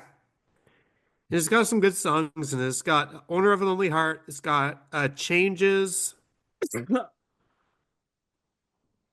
I do really like the song Changes. It's pretty cool. Yeah, there was an album that they released that it was, I think, after the Roundabout album, and it was like one of among the best albums, or it's probably their highest one on Rolling Stone, and it only has 3 fucking songs on it. A 10-minute track, an 18-minute track, and an 8-minute song. I mean, it's how in the Prague. What fuck do you can you? expect? Yeah, but how in the fuck can you make an album with the less than 5 songs? How does that even work? It would be like, well, we'll just release these as singles instead, but nope. Let's throw 3 songs onto a vinyl and we'll call it good. All right, so obviously this one, next one here, obviously is a band that I grew up listening to, and their lead singer of this band is actually among my favorite singers. So I'm just gonna do both of them together. Matchbox 20. Yeah. Yep. Also includes the likes of my favorite all-time lead vocalist and Rob Thomas. I'm gonna say obviously are very good. There's songs like Real World, 3 a.m. Like pretty much a lot of pretty much all the music from their debut album, Yourself or Someone Like You, is a really good. You know what the funny thing is about that album cover for Yourself or Someone Like You? The guy who is on the album cover sued them Really? because he felt that the story is that someone just asked for a picture of him, which he agreed to take a picture of him, and he felt that he was owed royalties. But in the end, they ended up settling out of court, and it was all good. But yeah, there's a lot of good songs that are on here, like Real World, 3 a.m., Push, Back to Good, just amazing.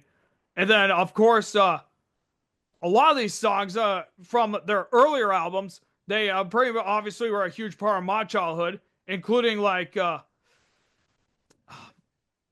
there's 2 of them that's from their second album, and then oh yeah, the song Unwell, my all-time favorite Matchbox 20 song.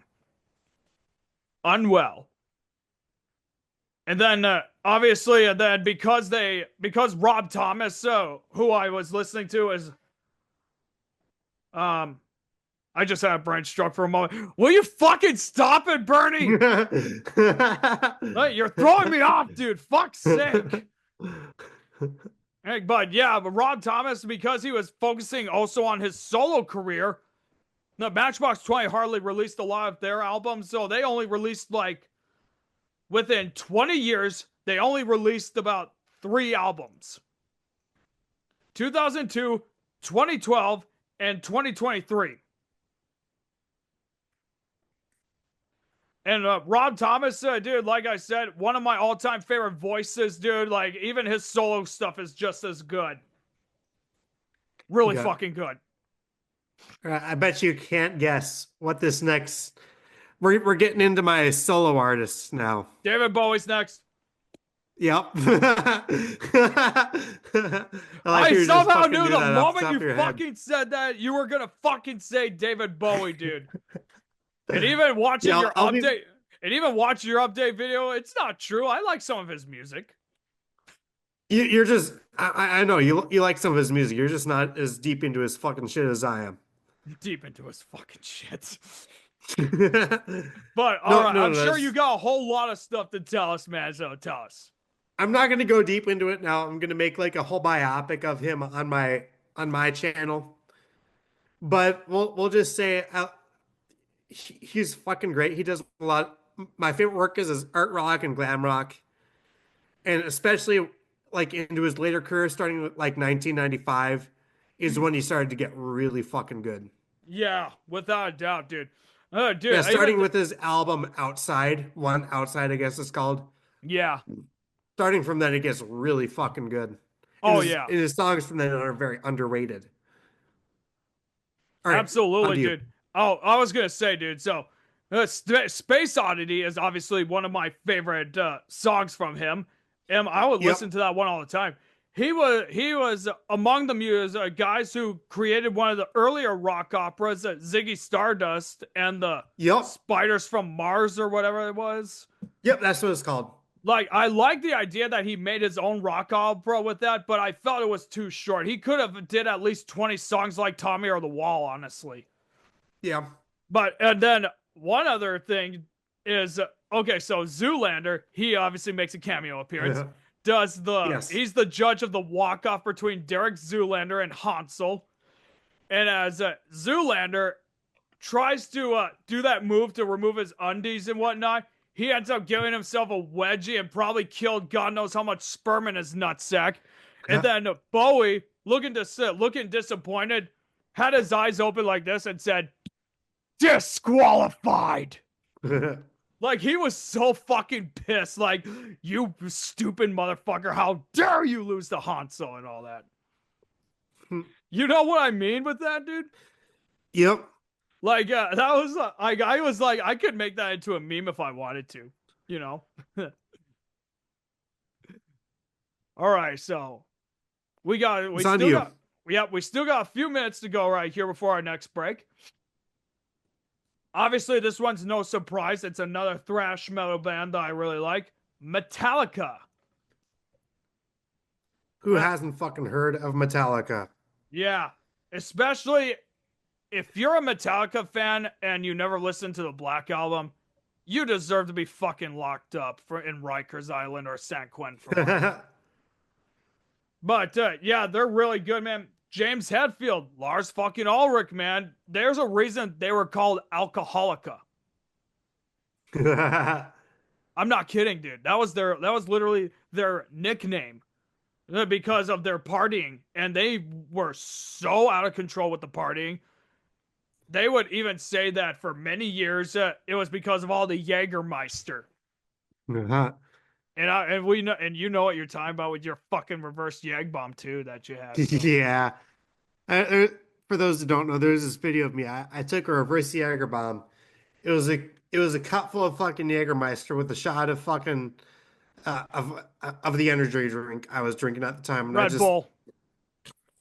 No, it was called Guayaki Yerba Mate. Never it blends heard of it. really well with Jägermeister. Yeah. But so yeah, this band here, obviously we all know about the Napster controversy, which I will be doing a documentary about someday on this channel. But obviously Metallica sued Napster for copyright infringement because they ended up finding an early unedited version of their song "I Disappear," which was going to be part of the Mission Impossible 2 soundtrack in 2000. And Lars Ulrich was the one that brought the lawsuit to them. And everyone was like, it's about greed, it's about money, blah, blah, blah. And they stated for many years that was not about money, it's just about protecting their stuff. But then Lars Ulrich would later say that it was a kind of a shit show that he regrets making publicly, and said it was kind of a contradiction on his part because they would encourage all their fans to bring camcorders to film them. You know, and fuck, what was I gonna say? In addition to that,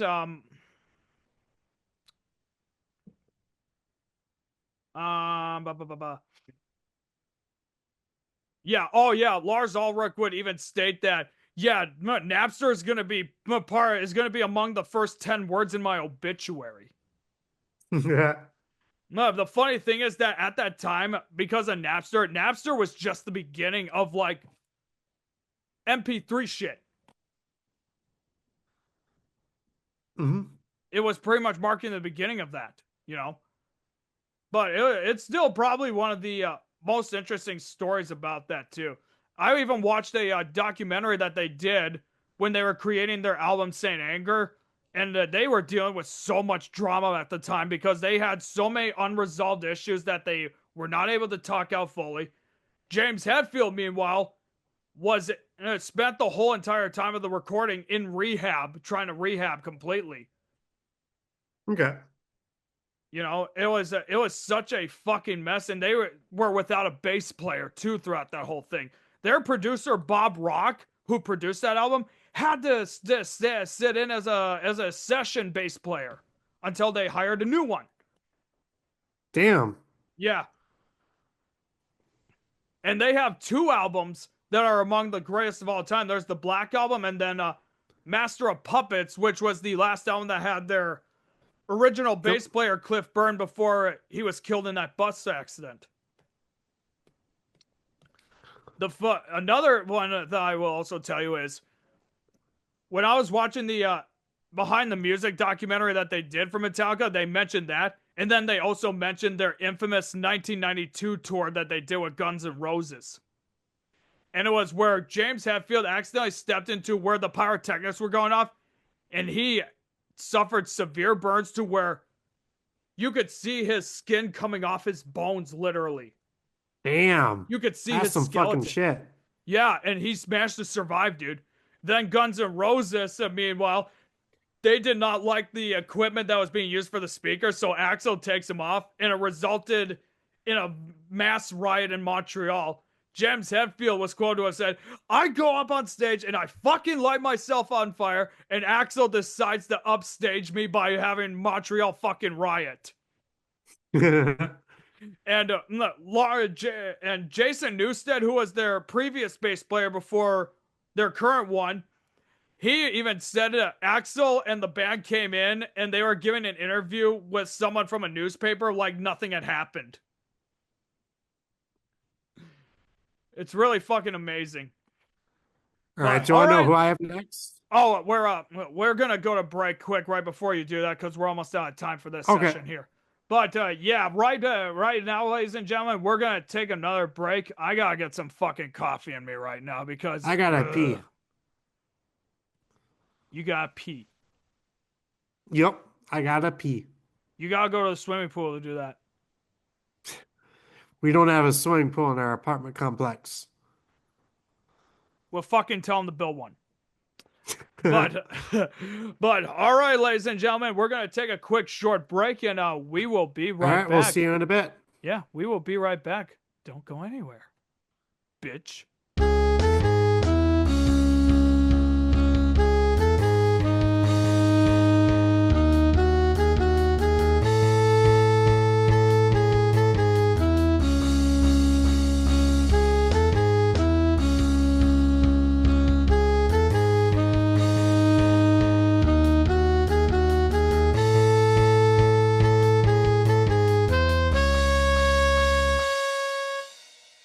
Welcome back to the one show that's dedicated to make sure you never forget rock and roll and that pop music fucking sucks ass. This is the Roger Radio Show, and we are here with Aegis on Levity, and today's theme the theme of this segment will be Weekend at Bernie's.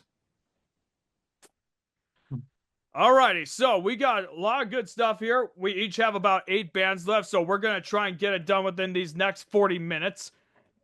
Fuck, I'm fat. You think you're fat? I got tits. Don't you mean moobs? You are correct. There are called moobs. I mean, come on, man. Be fucking respectful to my female viewers. Well, they're technically ours too. You're technically part of the show, so but it's my goddamn name and you know it. Just like how the Interrobang group's yours. I'm just there as a patsy, so fair is fair. All right, so I already just talked about who my next guy was, so how about you do yours next? Frank fucking Zappa. Remember, are you sure you're not reading this off of cue cards like that fucker did? No, I'm not. Okay, just wanted to clarify. I just had Frank Zappa written next, so I said Frank fucking Zappa. All right, give us a acknowledgement. Just tell us about some of the crazy ass shit he's done in his life. So he was a crazy fucking guy. Like, not crazy, but like he lived the rock and roll lifestyle, you know? He made some really cool avant-garde shit, some cool like fucking prog rock, all that shit. Yeah. Excuse me. And he has released more albums than I am able to fucking count. Did he have like a controversial album that also had a controversial album cover too? Yeah, yeah. Now that you mention it, his album fucking Joe's Garage, it had him in blackface on the fucking cover of the album. They thought it was acceptable back in the days, but no. Just back in the yeah, not nowadays, but back in the day it was fine back in the day, you know? And the lead singer on that album was black, and he was like, I don't give a shit. Yeah, but of course you gotta understand But though. nowadays, yeah. Yeah, but you gotta understand though, even then there are some people that are still pretty sensitive to that topic. And ladies and gentlemen, I do apologize on his behalf, because Yeah. because the last thing I need you to do is fucking go Megyn Kelly on this fucking podcast. No, because she tried to defend blackfish, so I just wanted to remind everyone, Yeah. But I know what you mean, but yeah, I don't really care about him, dude. I don't know why. Is it because of his cocky attitude on SNL? Is it because of how his music is? I don't know. But it's a very familiar as a name. guitarist, though. It's a very well-known name. Yeah, as a guitarist, though, I think he's one of my favorite electric guitarists to ever live. One of my absolute favorites. Yeah. Without a doubt. I even on that SNL sketch or the episode that he was hosting, dude, he even did his own acts, dude. I think I saw him with conducting, Yeah, that's something that he would do during some of his concerts. He would like conduct his fucking band. Yeah. And then he would just And dub vocals over it or whatever at later point. he would hire vocalists, yeah. Oh, so he's technically not singing in his shit. Jeez. Almost He sounds sings like in he some. he sounded like he sings in was some of doing his Milli shit, but not all Vanilli of it. before Milli Vanilli was. Okay, so this next one is no surprise. Steve fucking Miller Band. For me. Now, obviously, dude, it was his uncle Les Paul who taught him the guitar, so you can tell there's a lot of musical stuff in his band. Or his group. Obviously, even then, in addition to the Steve Miller Band, Steve Miller, of course, one of my favorite singers and guitarists. The band created what was probably one of my all-time favorite songs in fucking Jet Airliner, ranked number 4 on my all-time list. And then at the same time, you have probably the most fucking annoying song in the Joker that he also created. And then there's also the song Wild Mountain Honey, which I really do not like. I fucking hate that song with a passion. I don't know why, dude. I just fucking hate it. It'll interest you, ladies and gentlemen, that he ended up creating a jazz album of his own, which I showed you, Aegis. Born to be Blue. And it was the only album in that whole discography that was not credited to the band, but just to Steve Miller himself. But yeah, Fly Like an Eagle, Book of Dreams, Abracadabra, Circle of Love, really good stuff. He even tried delving into the new wave sound with the Italian X-Rays. Because remember, new wave was the genre in the mid-80s. Mid to late 80s, I should say. If only I'm still waiting for whenever he'll fucking release a new album, man. Because I know he's still very active. Still very active, man. Yeah. But very good guitarist, man. Really great band. And they came out of the psychedelic era. Which I will talk about in a different video, obviously. All right. You're up. All right, you've been waiting the whole fucking video for this. You know what it's going to be. David It's Bowie. the Deer Hunter. No, Deer Hunter, I meant. I almost said David Bowie for some reason, but yeah. Fucking Deer Hunter, dude. It's that band. It's that one band that you're really into that you introduced me to, and almost all of their albums except one's are rock operas, and you're still waiting for like an Act 6. But I'll let you talk here. So basically, just about all they do, except with the exception of like 1 or 2 albums, are rock operas or concept albums of. So they have like their acts, Act 1, Act 2, Act 3, Act 4, Act 5. And eventually they're going to release an Act 6 to conclude it all. Yeah. Then they also have, it's called the color spectrum. So they have like two or 4 songs. I can't fucking remember. Like 2 or 4 songs for each fucking color of the color spectrum. And that's pretty fucking cool. Now, I'll save the rest for another video someday. Now I know, ladies and gentlemen, just for the record, deer is not spelled D-E-E-R like you think it is. Yeah, it's spelled D-E-A-R. Well, now that you have talked about your your most favorite band, now I'm going to get to my most favorite one, and who is now, without doubt, the most hated band, Nickelback. I knew you were going to say that.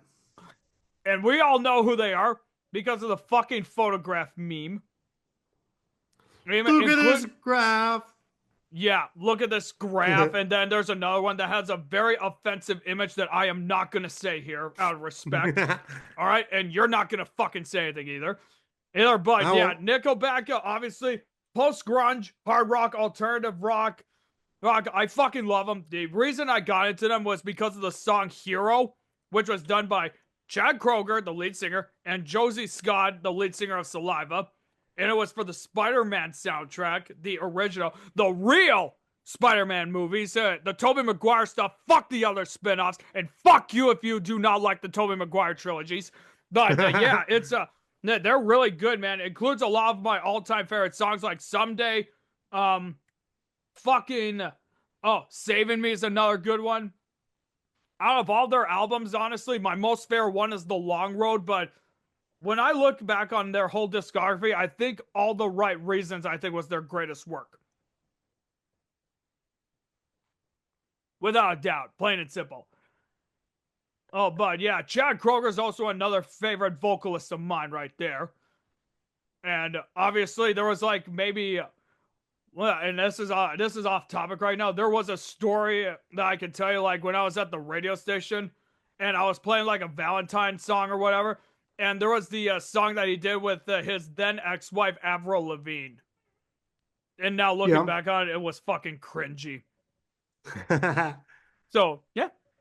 That's all I got. All right, so next I've got Haken. It's pronounced like Haken, as in bacon. Bacon. I've been getting really into them very recently. They're a really good band. They're an English progressive rock group, right? Yeah. Oh, English. Progressive metal. English progressive metal group. Yeah. And I know they're really fucking good. Especially starting with their album The Mountain. Okay. That's specifically The Mountain, Vector, Virus, and Fauna. Those were all fucking concept albums, or rock operas as you'd call them. Yeah. The concept albums, like just traditional concept albums, right? Yeah. Yeah, now, not all of them are rock operas. Yeah. Now, obviously, you introduced me to only a couple songs. Oh, God, I almost had a hiccup right there. But obviously, I need to listen to a lot more of them, you know? They are a very good band. Very underrated. Yep, without a doubt. Now, for my next one, you obviously know. They are the inspiration behind the likes of Tales of Mystery and Imagination, I, Robot, Turn Up a Friendly Card, and we know that this band is named after one of the greatest producers and engineers of all time, the same motherfucker that created The Dark Side of the Moon, and I am, of course, talking about... Fuck, I know who you're talking about, okay? But I can't think of their fucking name. It's Alan Parsons Project, you fucking Alan Parsons prick. Project. Yeah. Yeah, you're absolutely correct. Alan Parsons Project. God damn it, dude. Are you really that drunk right now? I've had like 3 or 4 beers. I don't fucking care, dude. Dude, god damn. But yeah, guys, obviously, like, they are one of the most underrated bands. Huh? Oh, I was gonna say, they are like one of the most underrated bands ever, but I fucking love their music to death. Like, they did so much good work on Tales of Mystery and Imagination, which is about the stories of Edgar Allan Poe. The majority of their discography are concept albums. So, yes, you did show me to them. I just could not remember the fucking name of the band for the life of me. I don't know why. Yeah, dude. You come back to me when you get more knowledge about these guys, you asshole. But yeah, they obviously made a lot of really good stuff. They even really made a rock opera of their own, but it's considered an unofficial project album because they had a falling out during that. And so it was released either as an Eric Wolfson album or just as both Eric Wolfson and Alan Parsons. But it's an album that I would consider a lost album because it's nowhere on streaming services. It's a rock opera about the works of Sigmund Freud, and it's Freudiana. Okay, that's cool. Yeah. Yeah, and like I said, it sucks that they ended up fucking not releasing it as a project on. One sec, by the way. Gonna show off some more of his records. Wonder what it's gonna be this time.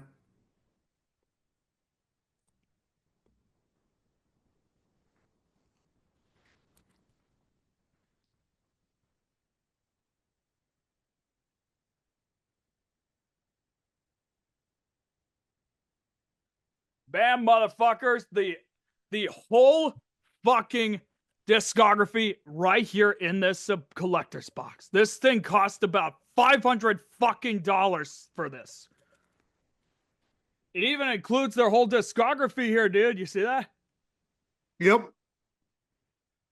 So it's fucking amazing, dude. I love this thing. This year, if I lost this thing, I don't know what I would do, but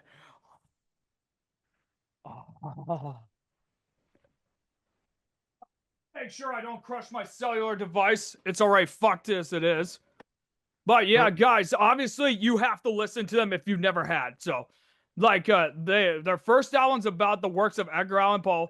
I, Robot was supposed to draw conceptually from the science fiction robot stories that were done by Isaac Asimov, who's the author. Pyramid, obviously, is a concept album about the pyramids of Giza. Eve is about the character strength and characteristics of women.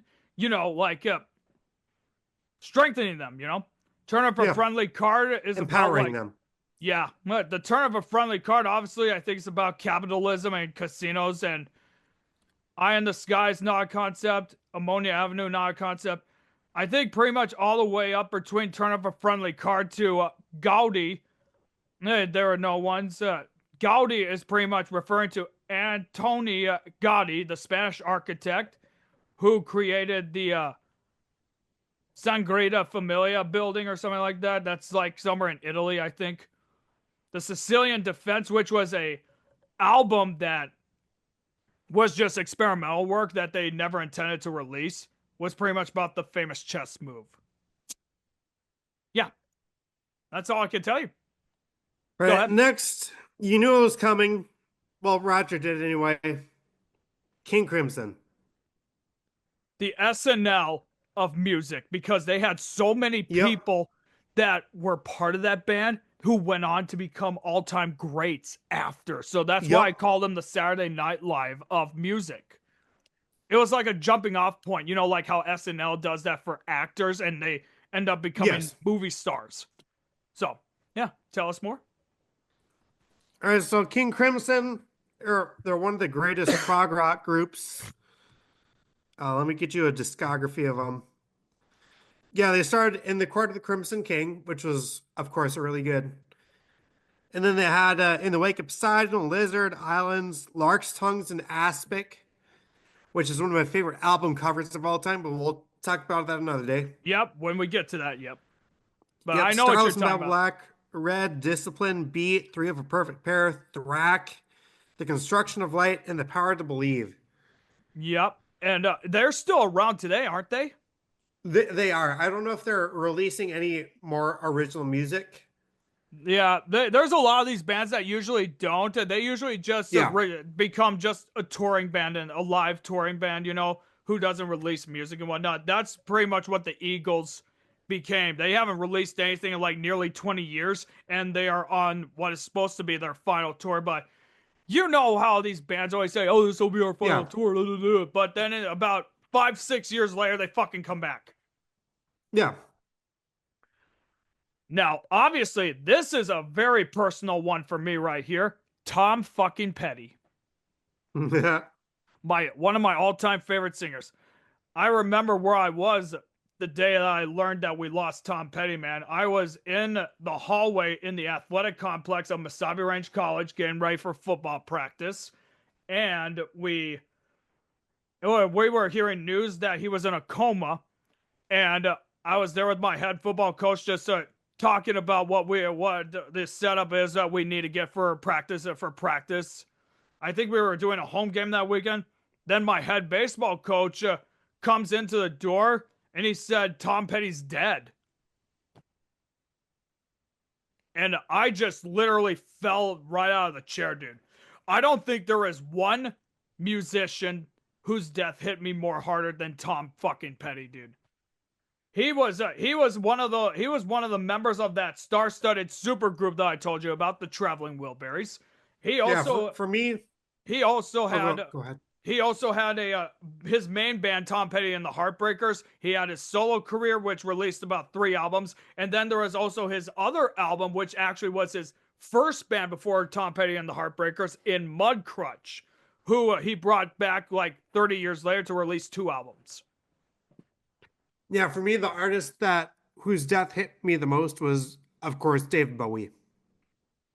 Yeah. You know me, I love my David fucking Bowie. Yeah. Hell, dude, I'll tell you this though. With the new Grand Theft Auto 6 that's supposed to come out soon, they did play his song Love is a Long Road from his album, which is actually considered one of the greatest of all time, Full Moon Fever. If they do not put that song in the fucking video game, it would be a disgrace to Tom Petty's legacy.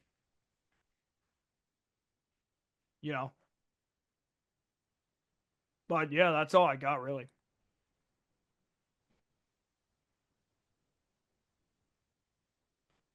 All right, on to me. Yep.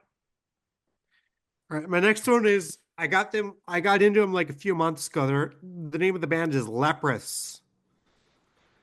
They're a Norwegian progressive metal group, and they are really fucking good. Hey, Norway's strong right here, baby. Hell yeah. Norwegian for life, brah. But yeah, you showed me a couple of their songs. I have a couple of them that I have plans to play for future shows. So. Yeah, specifically their like first album, Tall Poppy Syndrome, was really good. Yeah. And their most recent album, fuck, what the hell is it called? Melodies of Atonement was also really good. That is a fucking No, killer they have not name released right there. a bad album yet. I tell you, how many do they have? Yeah, they got 8 albums so far, and all of them are really good. Okay. Yeah, that sounds really good. My next choice right here, obviously you've seen this one coming a mile away. Rage Against the Machine.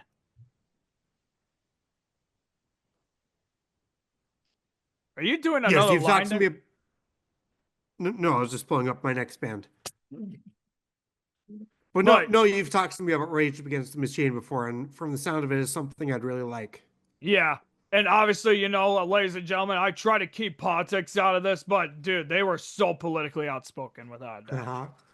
You know, they've obviously their self-titled debut album, obviously one of the best ever, and it was needed at the right place at the right time because of the Rodney King beatings, you know, and the burning of LA after the controversial not guilty verdict of the 4 cops that beated the hell out of him. So yeah, it was amazing. There's they are just so revolutionary, dude. Like their album cover for that debut album, you ever seen that? It was an actual monk of fucking burning himself. Like, dude, I'm not looking kidding. it up right now. Yeah, dude, look it up. Like it was pretty graphic to say the least, man. But I think that kind of gave you an idea of what was to come for Rage Against the Machine. What was the name of the album again? It's just their self-titled debut album.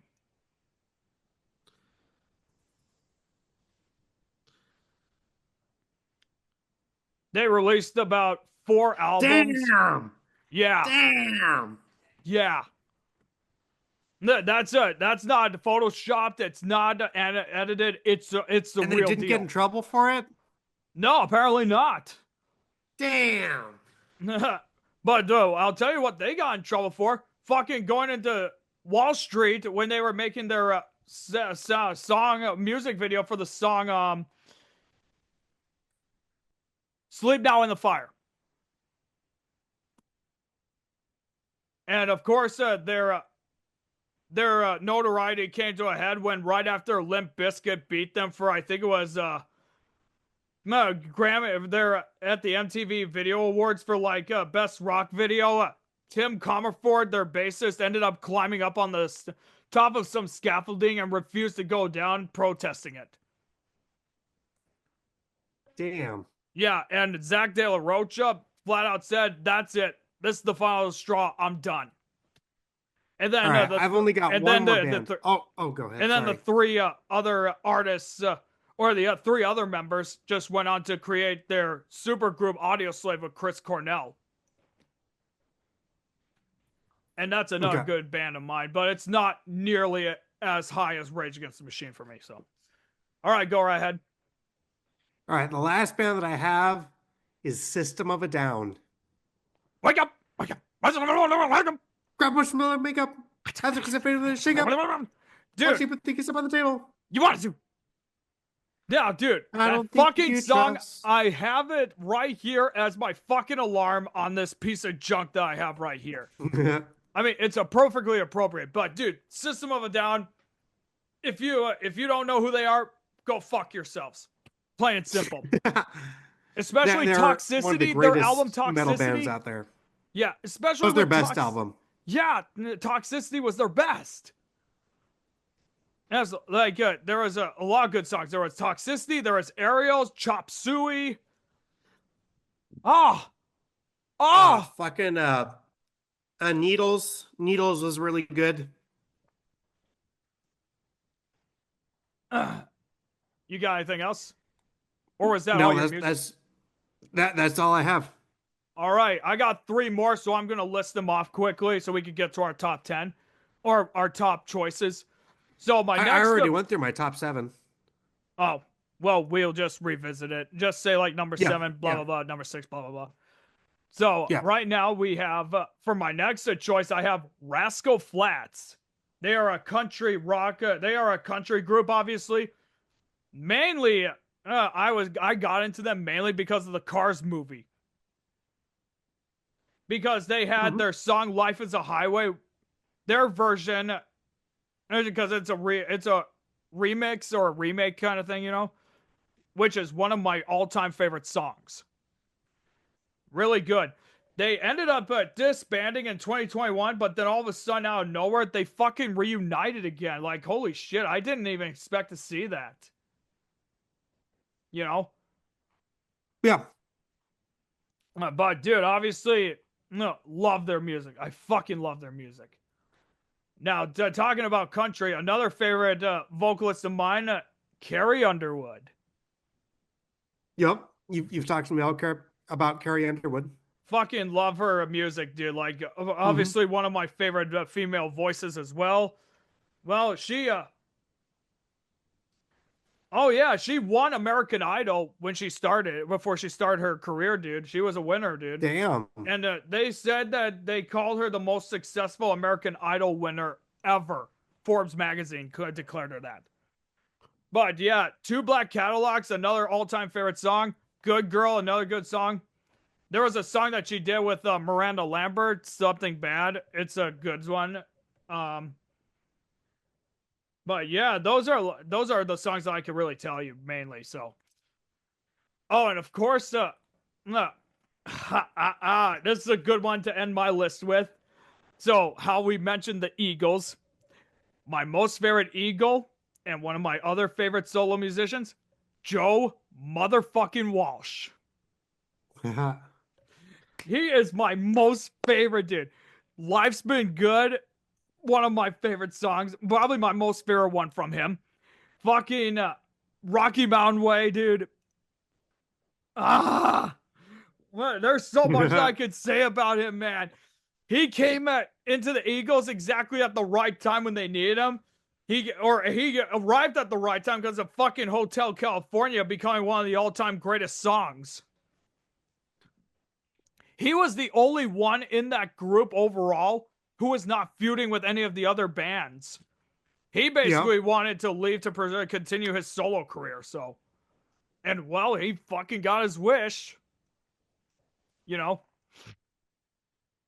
But what's there more that I can say about this guy, man? I mean, holy shit. Oh yeah, he had a sister-in-law who was a let me see if I can find it here. I'm just looking at his bio quick. He had a sister-in-law who ended up disappearing in 1999. Yeah. Yeah, who vanished and was never seen again, man. Damn. Yeah, it was a stunner right there, man. He actually was even in a relationship with Stevie Nicks. But because of their heavy cocaine addiction, he was like, I can't do it. Mm-hmm. And you know, like all them musicians back then, dude, that white powder, dude. Yeah. That white powder fucking killed it, you know, so. Well, that's pretty much my whole list right here. I'll tell you guys. Yeah, I don't have anything else either. Yeah. Obviously, Aegis here already listed up his top 7. I did my stuff in alphabetical order, but I'm going to list off my top 10 favorites right here. Okay, number 10, Joan Jett. Number 9, Pink Floyd. Number 8, Judas Priest. Number 7, Rage Against the Machine. Number 6, the Steve Miller Band. Number 5, the Alan Parsons Project. Number 4, First Aid Kit. Number 3, Hollywood Undead. Number 2, Matchbox 20. And number 1, Nickelback. Nickelback. Yep.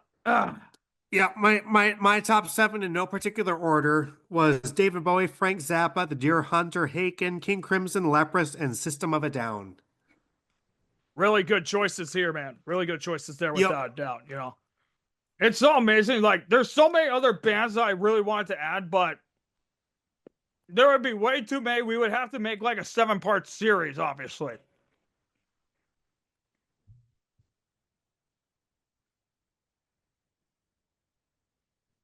Oh, shit.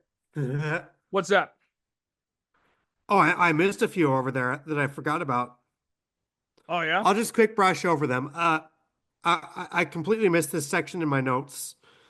There was John Coltrane, who is a great saxophonist. Yep. Donny McCaslin, another great saxophonist. Aurelia Voltaire, who's like a... fuck. Who's like a fuck? No, he's another great musician. Tom Waits and Scott Walker. Okay. Yeah, those are good names. I brushed over those when I was reading off my notes. I'll tell you what, we'll just consider them as your honorable mentions. Will that be all right? Yeah. So, but all right, ladies and gentlemen, the only thing that I can tell you is this. If you haven't listened to any of these people who we fucking listed off, go fucking listen to them. Go fucking listen to them. Or if you don't like them, fuck you.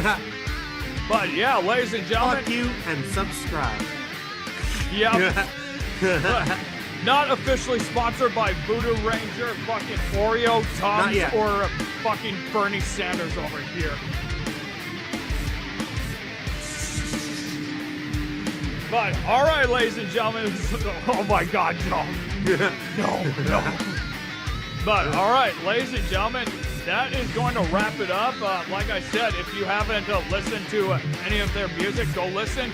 Who is your favorite band or musician? Comment in the comment section below and give us your take on what we said, you know? But if what you say is your favorite is not on our list, you are wrong. Yep. Yeah, and we are always right. It's Roger's Law, so.